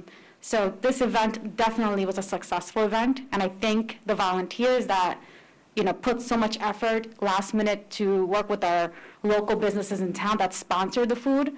The temples that, also came together and offered their culture events and dancing, et cetera. And Nirmal is here, so thank you, Nirmal, for doing a lot. I know you ran around to get the food, so thank you, Nirmal. Yeah. And last but not least, I want to give a shout out to Schoolhouse Pharmacy.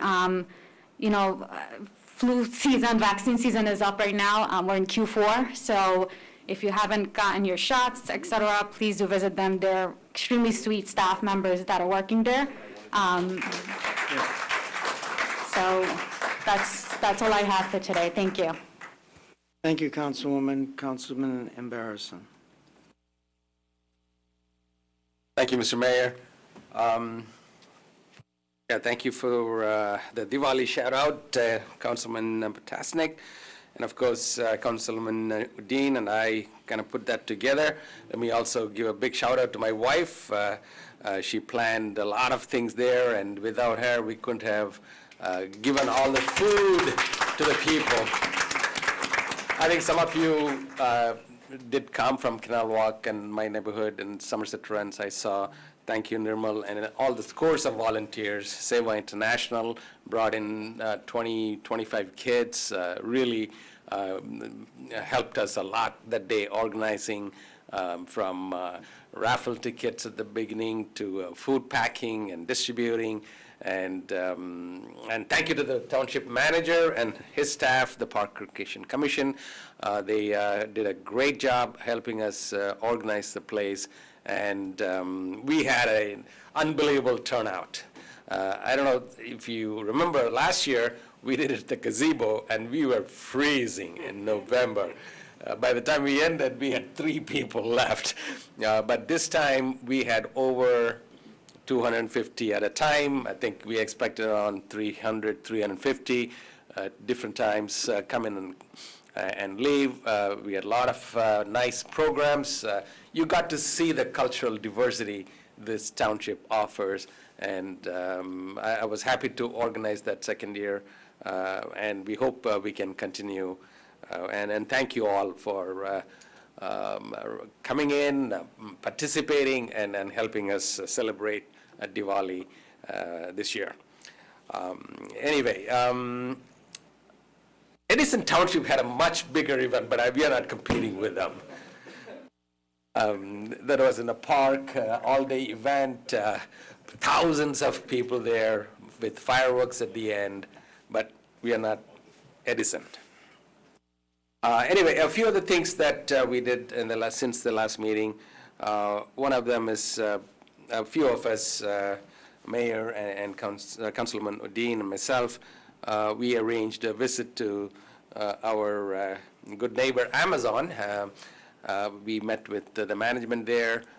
We did have a tour, and we had a nice chat about their operation and some of the issues that you all are facing.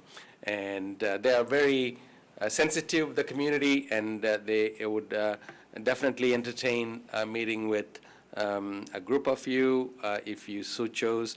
And I can organize that if you ever want to take up on the management there. So that happened a couple of weeks ago. And thank you, Councilman Wright, for RVCC discussion. Just last weekend, on the 24th, RVCC president and his staff, as well as county administrator, county commissioner Singletary, a good contingent of people came over to look at the Tulip Wood House on Hamilton Street as a potential location. I think I have talked about this earlier, so it is getting serious, and so they kind of scoped out, the possibilities of opening up a college center there. We are still in the exploratory stage because a lot of things have to happen between now and college opening, but I am on the task, Councilman Wright, to bring the college in the neighborhood where it is most needed for the kids to go to get a higher education or workforce training. So that's something that I'm very focused on. Hopefully, it will happen down the road. Other than that, there were a couple of committee meetings that I participated. A planning board meeting was on the 19th. We had a discussion about Macedonia expanding or rebuilding the Macedonia church there, which on Fuller Street on Ward 4, the application did not go through. In fact, the attorney pulled the application back because there were a lot of issues the planning board members questioned. The church was way too big for the lot with the parking issues and traffic issues. So that is going to come back sometimes in the future, but that's planning board doing their job just for your information. They don't approve everything that comes there. They do ask questions, they review everything. And you're shaking your head, but I'm just telling you what happened on the meeting, sir. And Excuse me. Excuse me. all right, it's a building. The last committee meeting I attended was a financial oversight meeting. We discussed improving water infrastructure in town, which has been antiquated for many years. So I'm sure Mayor will address that in detail. That's all I have, Mayor. Mr. Mayor, I need to correct the councilman, just to make sure. Mr. Wright, Excuse me? Mr. Vassinella's. No, I need to correct the councilman before anybody realizes or says anything. I live right next door to the church on Fuller Street. So I want everyone to realize that I live next door to the church. Thank you. Councilman Vassanello. Okay, thank you, Mayor. So attended a few meetings since the last council meeting. Central Jersey Housing Resource Center helps us out with a lot of our housing programs. We're doing very well in Franklin. We also had a public safety meeting. I think the Deputy Mayor will talk about that a little bit. It was good to hear that we had a lot of people interested in our police exam right here from Franklin Township. I think a record turnout. Deputy Mayor will talk a little bit more about that. And some other issues relevant to a public safety meeting. Last week, was able to attend, it was a very short but still, to me, important event. A few of us from the Shade Tree Commission were out there to officially welcome our new little, I'm going to call it Salem Oak, or little baby Salem Oak, which is probably 6 or 8 months ago we talked about it. It's one of the saplings they call, that came from, there's about a few hundred that were distributed around the state that came from a 600-year-old Salem oak that died, I believe, in Salem County, New Jersey. So anyway, Franklin was one of the towns. I don't know how many there were. I'm saying hundreds. I know there was a bunch, but we were lucky to secure, I think, 1 or 2 of them. So if you see a little fenced-in, very pretty fenced-in wrought iron railing about 8 by 8 feet in front of the old schoolhouse over there, that indeed is what that is. So I don't know if it's going to last 600 years, but seriously. I bet we won't be here to know. We won't be here to know. Manager makes a good point, but it is to celebrate everything to do, the mayor plans with me. But it's symbolic in nature, but it is a lot of what the Shade Tree Commission, and I'd like to think most of our efforts in Franklin reflect, and that's an appreciation for trees and what they do for all of us in so many ways. And I know they're moving forward with ideas on how we can knock down less and less, and then when we do have to, hopefully be able to make sure we get the money needed to plant. You can't plant a tree for everyone that's been taken down, but we can have a program that does that as much as possible. There were some ideas kicked around earlier, people's concerns. I think the Deputy Mayor might bring up something about, more information about this meeting. I know a lot of us thought it would be a good, informative meeting. But in general, I don't have a magic answer, but there needs to be something to level the playing field. There's simply, in my opinion, is not a level playing field in New Jersey.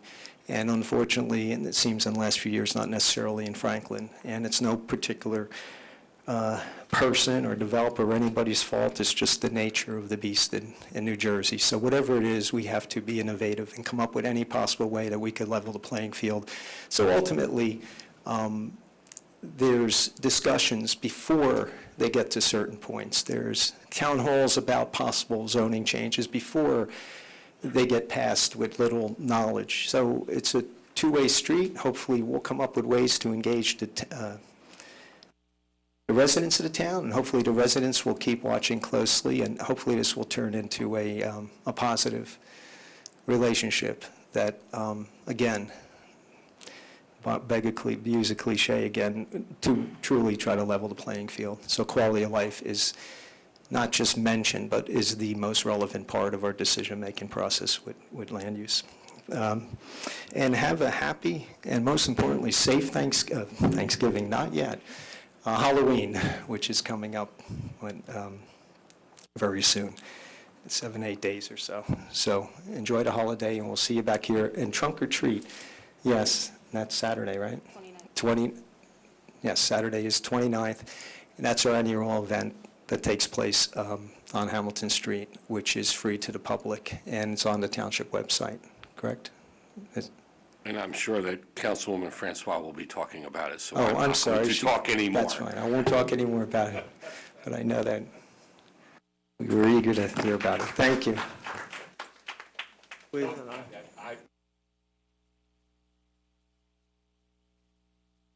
Councilwoman Francois. No, honestly, I wasn't planning on talking about it, but I will, because you know I like to talk about the little people. So we're having trunk or treat for the little people over on Hamilton Street at John's Plaza on this Saturday coming up from 12 to 3. And then in the evening, for the teens, at the youth center, we're going to also have a Halloween party over there. And that's going to be from 5 to 9. And I will be one of the judges at both events to see what kind of costumes the kids have, and we're going to give out awards. So I'm really looking forward to that. I haven't gone and bought my costume, but I'm working on it. I do want to say that I would have been at that Diwali celebration if I had not been out of town, and Councilman Rob knows that. So I missed a great event, and I'm sorry about that. I also would like to say that I am in support of the recommendation and the proposal that our deputy mayor put forth regarding having a town hall regarding the master plan, giving an overview of the master planning process, educating the public about zoning and planning, and I think it's something we need to put together. And I'm sure she'll talk more about that. And Bob, I think we need to at least discuss tonight what our plans are for making that happen. I just need a date. You just need a date. Well, I have 9 of you, and so it's not going to be a council meeting, so I need the 9 of you to decide when you want to do it. Okay. Good. Maybe we can talk about that tonight. Set a date tonight. Thank you, Mr. Mayor. Deputy Mayor Pruitt. Thank you. So I guess, segueing into Councilman Francois' comments, I was going to make an inquiry about the process or the progress of that, and it sounds like it's upon us to make a date. So I encourage us, I don't think it'd be necessarily appropriate for us to figure it out on the dais, but I would like to come up with a date. Potentially, I guess early December would make the most sense. Well, given there are certain, so obviously there's an issue with scheduling, and there are certain conflicts that November presents issues with. Election Day, Veterans Day are state holidays, Thanksgiving, the League of Municipalities Convention, and He said December. December. No, that's what I said. Yeah. So certainly I'm agreeing that November presents difficulties. So I would look, and what I would say to all 9 of the people that I work for here is that you should look at your calendars and see what conflicts you have with other committees that you serve on, other than council, and find those dates that you are available for the first 2 weeks of December, and then email me those available dates, and I will work with staff to determine what all of you are available, if we can find one of those days where everyone is available.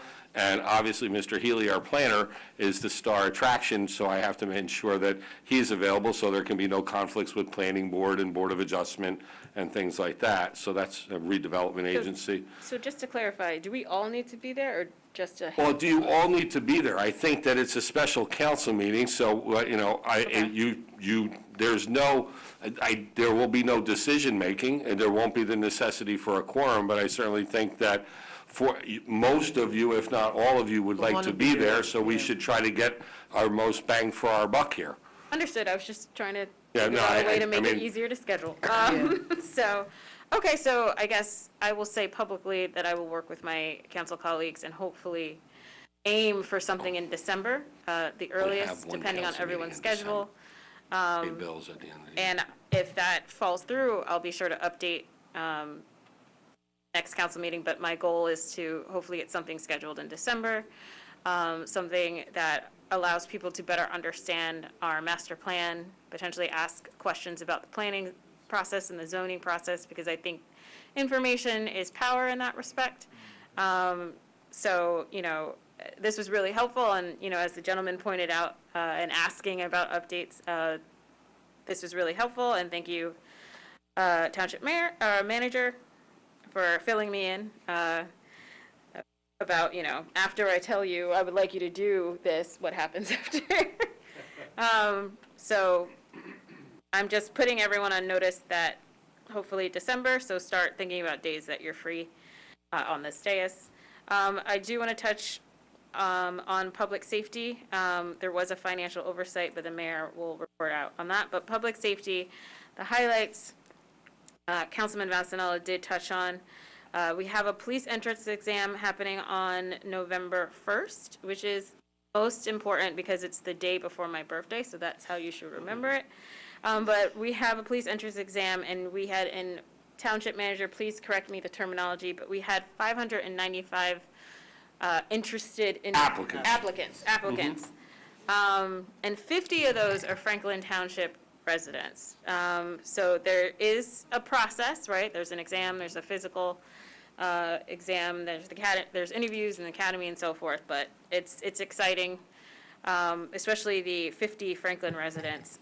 So just be on the lookout for that. Also, another thing happening in December is that, if you don't know, that our police department does Tuesday night talks on Facebook Live.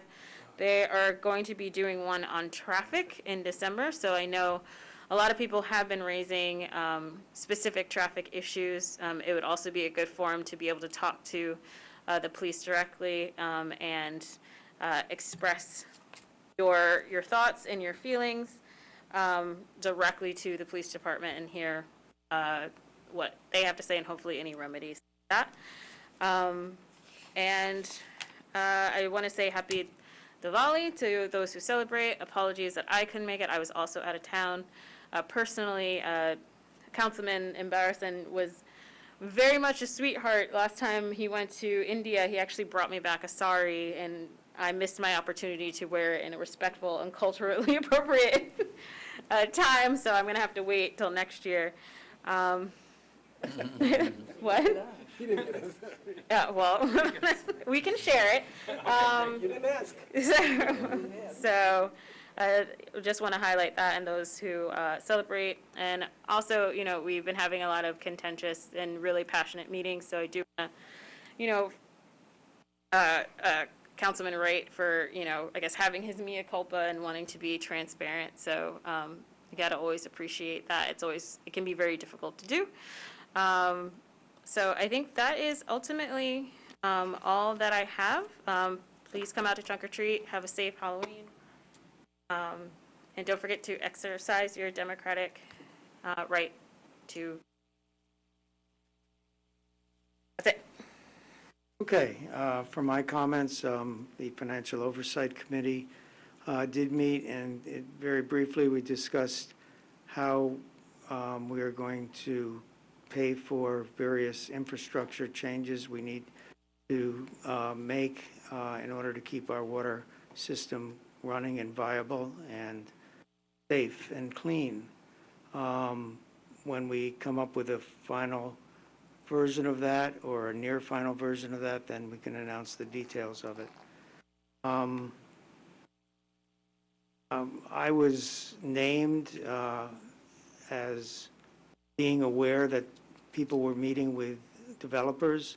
I was completely unaware of that. I suppose I should never speak for other members of council, but I have never met with a developer who had a project that was application or near application or discussing something they wanted to apply. I think it is inappropriate for council members to meet with developers in that way.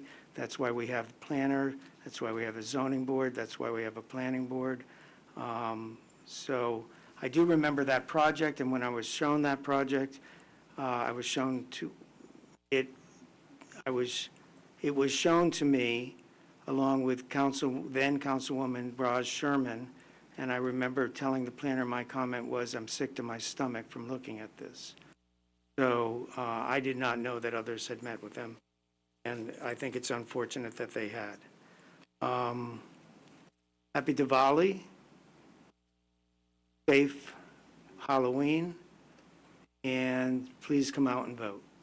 Thank you, Mr. Manager. Thank you, Mr. Mayor.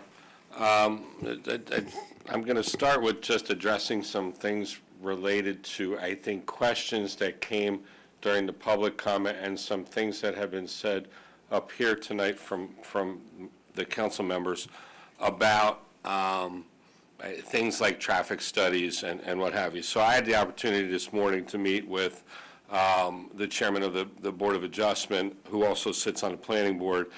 His purpose to come into my office this morning was first to work towards scheduling a meeting with staff and the chairman of the planning board, who has our zoning board chairman is retired and our planning board chairman is not, so he was at work. They had a discussion because they would like to have a meeting with myself and our planner, Mr. Healy, about moving forward with a master plan reexamination, as was discussed when the ordinance was adopted to move warehouses into a conditional use in the BI zone. And we talked about the fact that at that time it was a draft report from the State Planning Commission. That draft report is no longer a draft. It is now an official document of the State Planning Commission to evaluate our master plan as it relates to that State Planning Commission report, also to perhaps as recommended in the circulation element that was done in 2021 as part of the master plan, do a traffic impact analysis, perhaps township-wide, perhaps as it relates specifically to the industrial and commercial areas of the town, leaving that up to the consultants that would have to be engaged here. So that meeting is moving forward with staff and the planning and zoning board chairmen, with the eye towards a master plan reexamination, whether it be specific to certain elements of the master plan or an overall as it relates to the development of the industrial and commercial properties in town. So that process is in place and its progress is the type that should be taking place, and the process is the correct process to do that. It's not a township council function. It's a planning board function, and to engage professionals to evaluate those traffic conditions that affect development in the township is part of the master plan process, and that is a planning board process, and that's why I met with Mr. Thomas this morning, and that's why that process will move forward. So that all of those things are taking place. That's separate and apart from this other discussion about just an educational meeting about what the master plan is, because I agree. I think that over my years as the township manager, I've seen a lot of misunderstanding of what exactly a master plan is and what a master plan's function is as it relates to the development of a municipality, not just here in Franklin, but all towns in New Jersey. So that process is just, let's pick a date, and I'll talk to Mr. Healy, and Mr. Healy is an expert in the field and certainly capable of giving an educational session on the functions of a master plan and how a master plan is developed and how it's basically a living document that is updated periodically. So we will move forward with that. So now moving on to totally separate subject, but one that it was touched on tonight, and that's the relationship that the township has with Raritan Valley Community College. And I would just like to talk today about another program that we have. So the township took COVID relief money, a significant amount of COVID relief money, and set it aside for job training and obtaining certificates and obtaining job training in a partnership with Raritan Valley Community College, and also a partnership with the Somerset Community Action Program, who is administering that grant-based program. And I had the opportunity today to get an updated list of those programs that will now be available for the first semester of 2023. Registration for these programs will open near the end of November. And the funding for this, the township grants are funding the full tuition for these programs, and if necessary, childcare and transportation to Raritan Valley Community College for those people who are income eligible. The income eligibility is one that Jada Diaz at the Somerset Community Action Program can talk to you about. If you're interested in participating, I'll let you know at the end of my little spiel here what programs are available for the spring semester of 2023. But Jada Diaz can be reached at 732-846-8888, extension 201. She can tell you about the income requirements and also assist you with registration once the college's registration opens for the spring semester. The programs that will be available in the spring under the allied health courses, the certified nurse aide certification, as well as the electrocardiograph technician, which is a national certification. The phlebotomy lab assistant is available in the spring, as well as pharmacy technician. Also, along the more hands-on trade as opposed to healthcare, there will be a welding certification course for those who are interested in a welding trade. You can be certified as a welder. It's a 100-hour course. Again, same type of restrictions or guidelines as the allied healthcare. Also, for those interested, and it's a much longer program, multi-semester is the cosmetology program for hairdressers and cosmetologists. That is available as well. Some of these are at a significant cost, but for those who are income eligible, here's a great opportunity to get certification and learn a job skill that could make you a significant amount of income annually that you otherwise wouldn't have an opportunity. So I encourage anyone, there is information on our website. One of the discussions we had is making that area of our website and the SCAP website more robust as far as the information available. So staff is working on that. Hopefully that'll be done by the end of the week. But in the meantime, Jada Diaz is available to answer any questions at SCAP. So that's my big part of my report tonight. Yes, Councilman. May I just add one comment to that? Of course. Bob, I think the organizations, RVCC as well as CAP, are also going to help the graduates of these programs job placement assistance. Absolutely. So there's also, and then there's one other one that I forgot. So what I learned actually in this meeting that I had with, and this was with the executive director from SCAP as well as staff from Raritan Valley Community College, is that one of the up-and-coming trades is solar installation. And the Raritan Valley Community College is now entering into a relationship with Dimension Solar, who actually is the parent company to Eversolar, the community solar program that we've talked about several times here at council meetings, that has got several projects here in Franklin. And this solar installation program will be another program available to those interested in receiving job training at Raritan Valley Community College. It will be through the same program as the others that I mentioned earlier. So another trade opportunity. That's all I have, Mr. Mayor. Thank you, Mr. Manager. You have something? Don't forget about offshore wind as another, or considering. Shameless plug. Thank you. Council discussion items, there's none, thank God. back up, Mr. Mayor. They're a little too fast.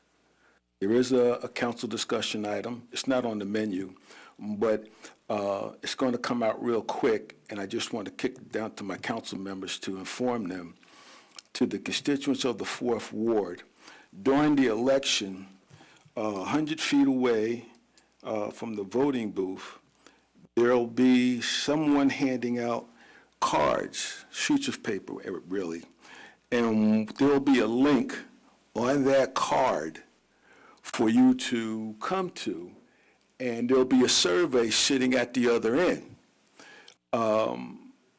Haven't figured it all out as far as what's on the survey, but basically, it'll be you telling your servant, because I serve you, what exactly you want in the 4th Ward, whether it be speed humps, whether you want to be slides, I don't care what it is. I'm going to have some questions on there, and you're going to go yes, no, maybe, and you're going to give me direction as to what's my next big project. You're going to tell me where I should go for the 4th Ward, what I should do, how I should do it, and that's basically it. So if any of my council members have any questions about stuff I'm going to ask, please, come by and see me and say, hey, Carl, that's a beautiful idea. My second question that I had, and it's really not a discussion question, is that I was amiss. I wasn't thinking because I didn't hear what the mayor said. So I need to clean that up, that when we came back from that meeting, our committee meeting, where we met with the developer, I want to make sure that I heard you correctly. I wanted to make sure that there was no misunderstanding because I couldn't hear through the mask and I got bad hearing. My wife will tell you, she has to whisper in order for me to understand. That's the joke.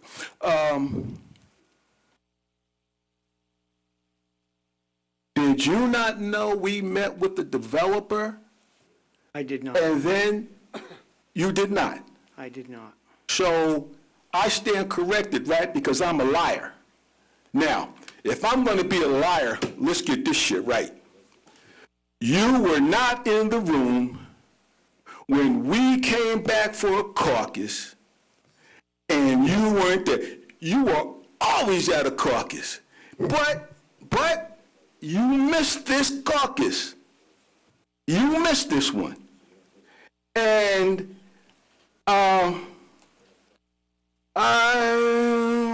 going to say, hey, listen, you can believe what you want to believe. I believe you were there.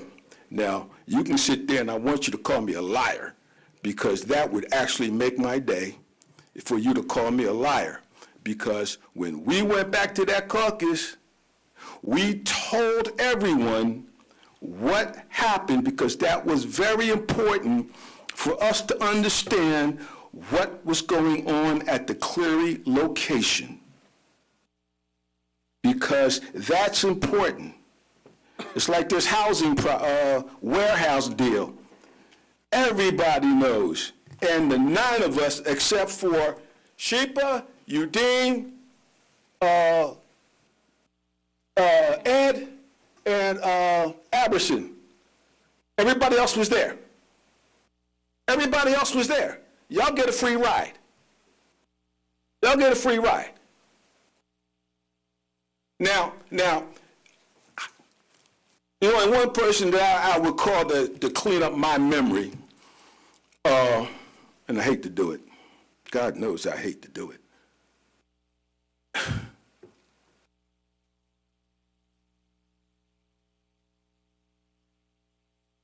I'm going to call one of our past council members, and I'm going to clean this up. Because she damn sure going to clean it up. Because he's been on there until he left this council chamber. So if I got it wrong, he's going to square me away. He's going to square me away because he was there.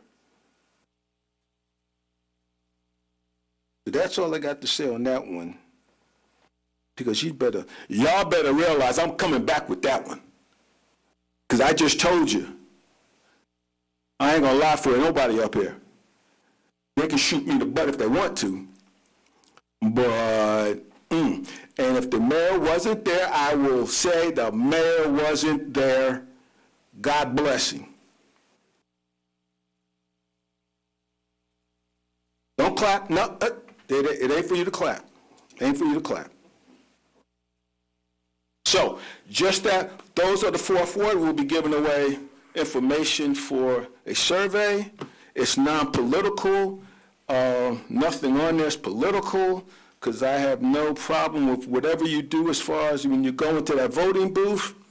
I talked to the township manager. We had a long discussion. He gave me the rules of the day, and that's what I'm going to do. Thank you. My comments stand. Council members should not be meeting with developers. Next item is approval of the minutes.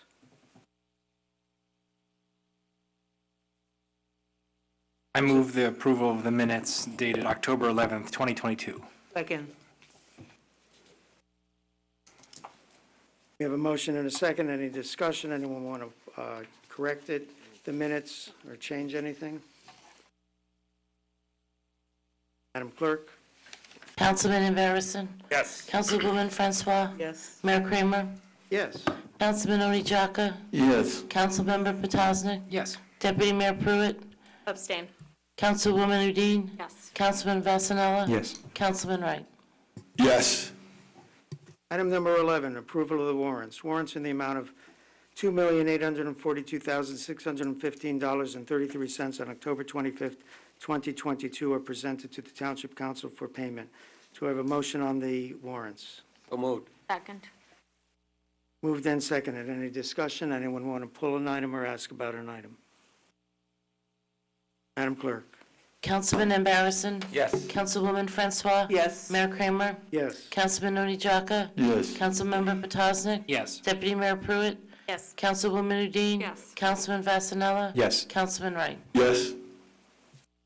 Item number 12, public hearing and adoption of ordinances on second reading. Ordinance number 4383-22, an ordinance amending the municipal code of the Township of Franklin, County of Somerset, State of New Jersey, more particularly Chapter 226, Vehicles and Traffic, Section 226-13, Parking Prohibited at all times on certain streets. Memorial Drive is presented for the public and final adoption. It's presented for public hearing and final adoption. Public hearing has been noticed as required. So we have a motion to open to the public. So moved. We have a second. Moved and seconded. All in favor of opening to the public, say aye. Aye. Opposed, say nay. Motion is carried. We are open now to the public on discussion on this ordinance only. Anyone wishing to speak, please come to the mic. Mayor, seeing no one coming forward to speak, I'll motion to close the public portion of the hearing on this ordinance. Second. Moved and seconded. All in favor of closing public discussion, say aye. Aye. Opposed, say nay. Motion is carried. Do we have a motion to adopt? So moved. Moved and seconded. Any discussion on the item? Madam Clerk? Councilman Embarrasson? Yes. Councilwoman Francois? Yes. Mayor Kramer? Yes. Councilman Oni Jaka? Yes. Councilmember Petosnik? Yes. Deputy Mayor Pruitt? Yes. Councilwoman Udine? Yes. Councilman Vasanella? Yes. Councilman Wright? Yes.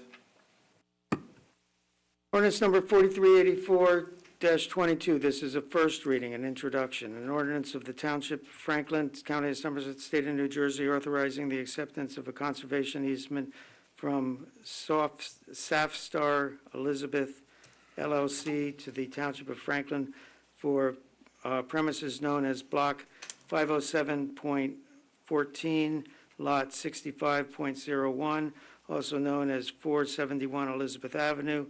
The foregoing ordinance is presented to Township Council for adoption on first reading, posting and publication in accordance with law, and public hearing and final adoption at a meeting of the Township Council to be held on Thursday, November 10th, 2022, at 7 PM in council chambers. Do we have a motion to introduce? So moved. Second. Moved and seconded. Any discussion?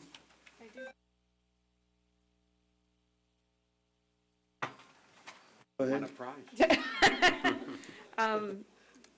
Does this, I noticed on the consent agenda, there is a stormwater detention facility maintenance.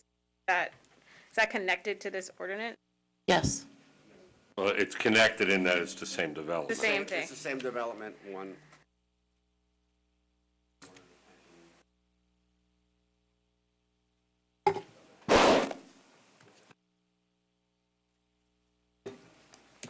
Okay, I think just double check the lots. But they're not. It doesn't They're not the have to be, same. though. It could be a different lot. It could be a different lot. Detention basin's on one lot. Okay. The basin. All right, I just want to ask. No. Any other discussion? Madam Clerk?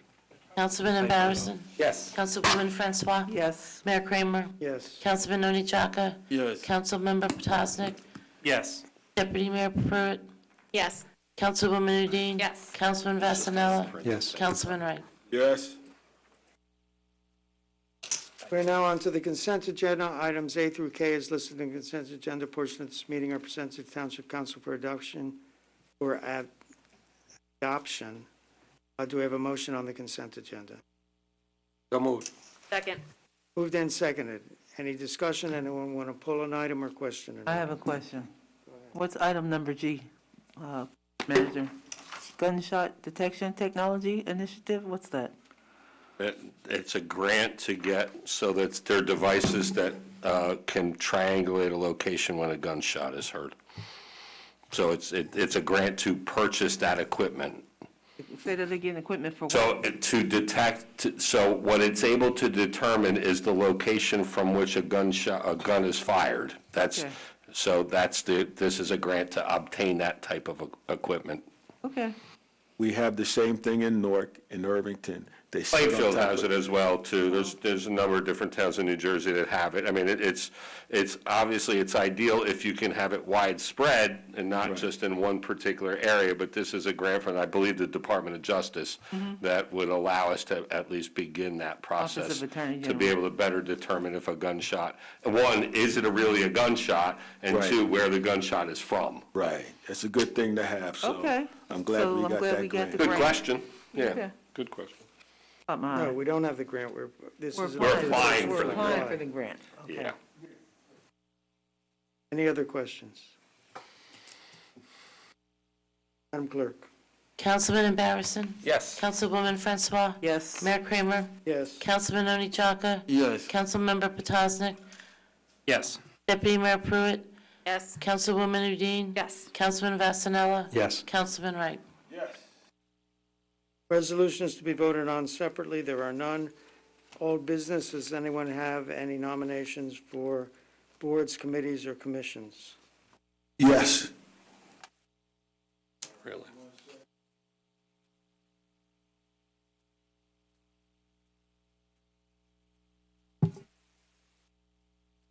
For the park, and I think that was the Hamilton Street Business District as a owner of a business on Hamilton Street. There are a couple of vacancies open, and he wants to fill one, so, there you go. We have a nomination for the Sid Business Property Owner, vacant spot on the Hamilton Street Advisory Board. Do we have any other nominations for that position? Talk about it. Seeing none, we can do this by acclamation. All in favor, say aye. Aye. Opposed, say nay. Congratulations. Any other nominations? So the next item will be a resolution authorizing an executive session, potential land donation, Route 27, Little Rocky Hill. I present this resolution to the Township Council for the consideration to go into executive session. Do I have a motion? So moved. Moved and seconded. All in favor of going into executive session, say aye. Aye. Opposed, say nay. Motion is carried. We're going to into executive session. When we finish from executive session, we will come out, and the only business we will undertake would be to close the meeting. No other business will occur, so this will be the end of the video. Be well, Franklin.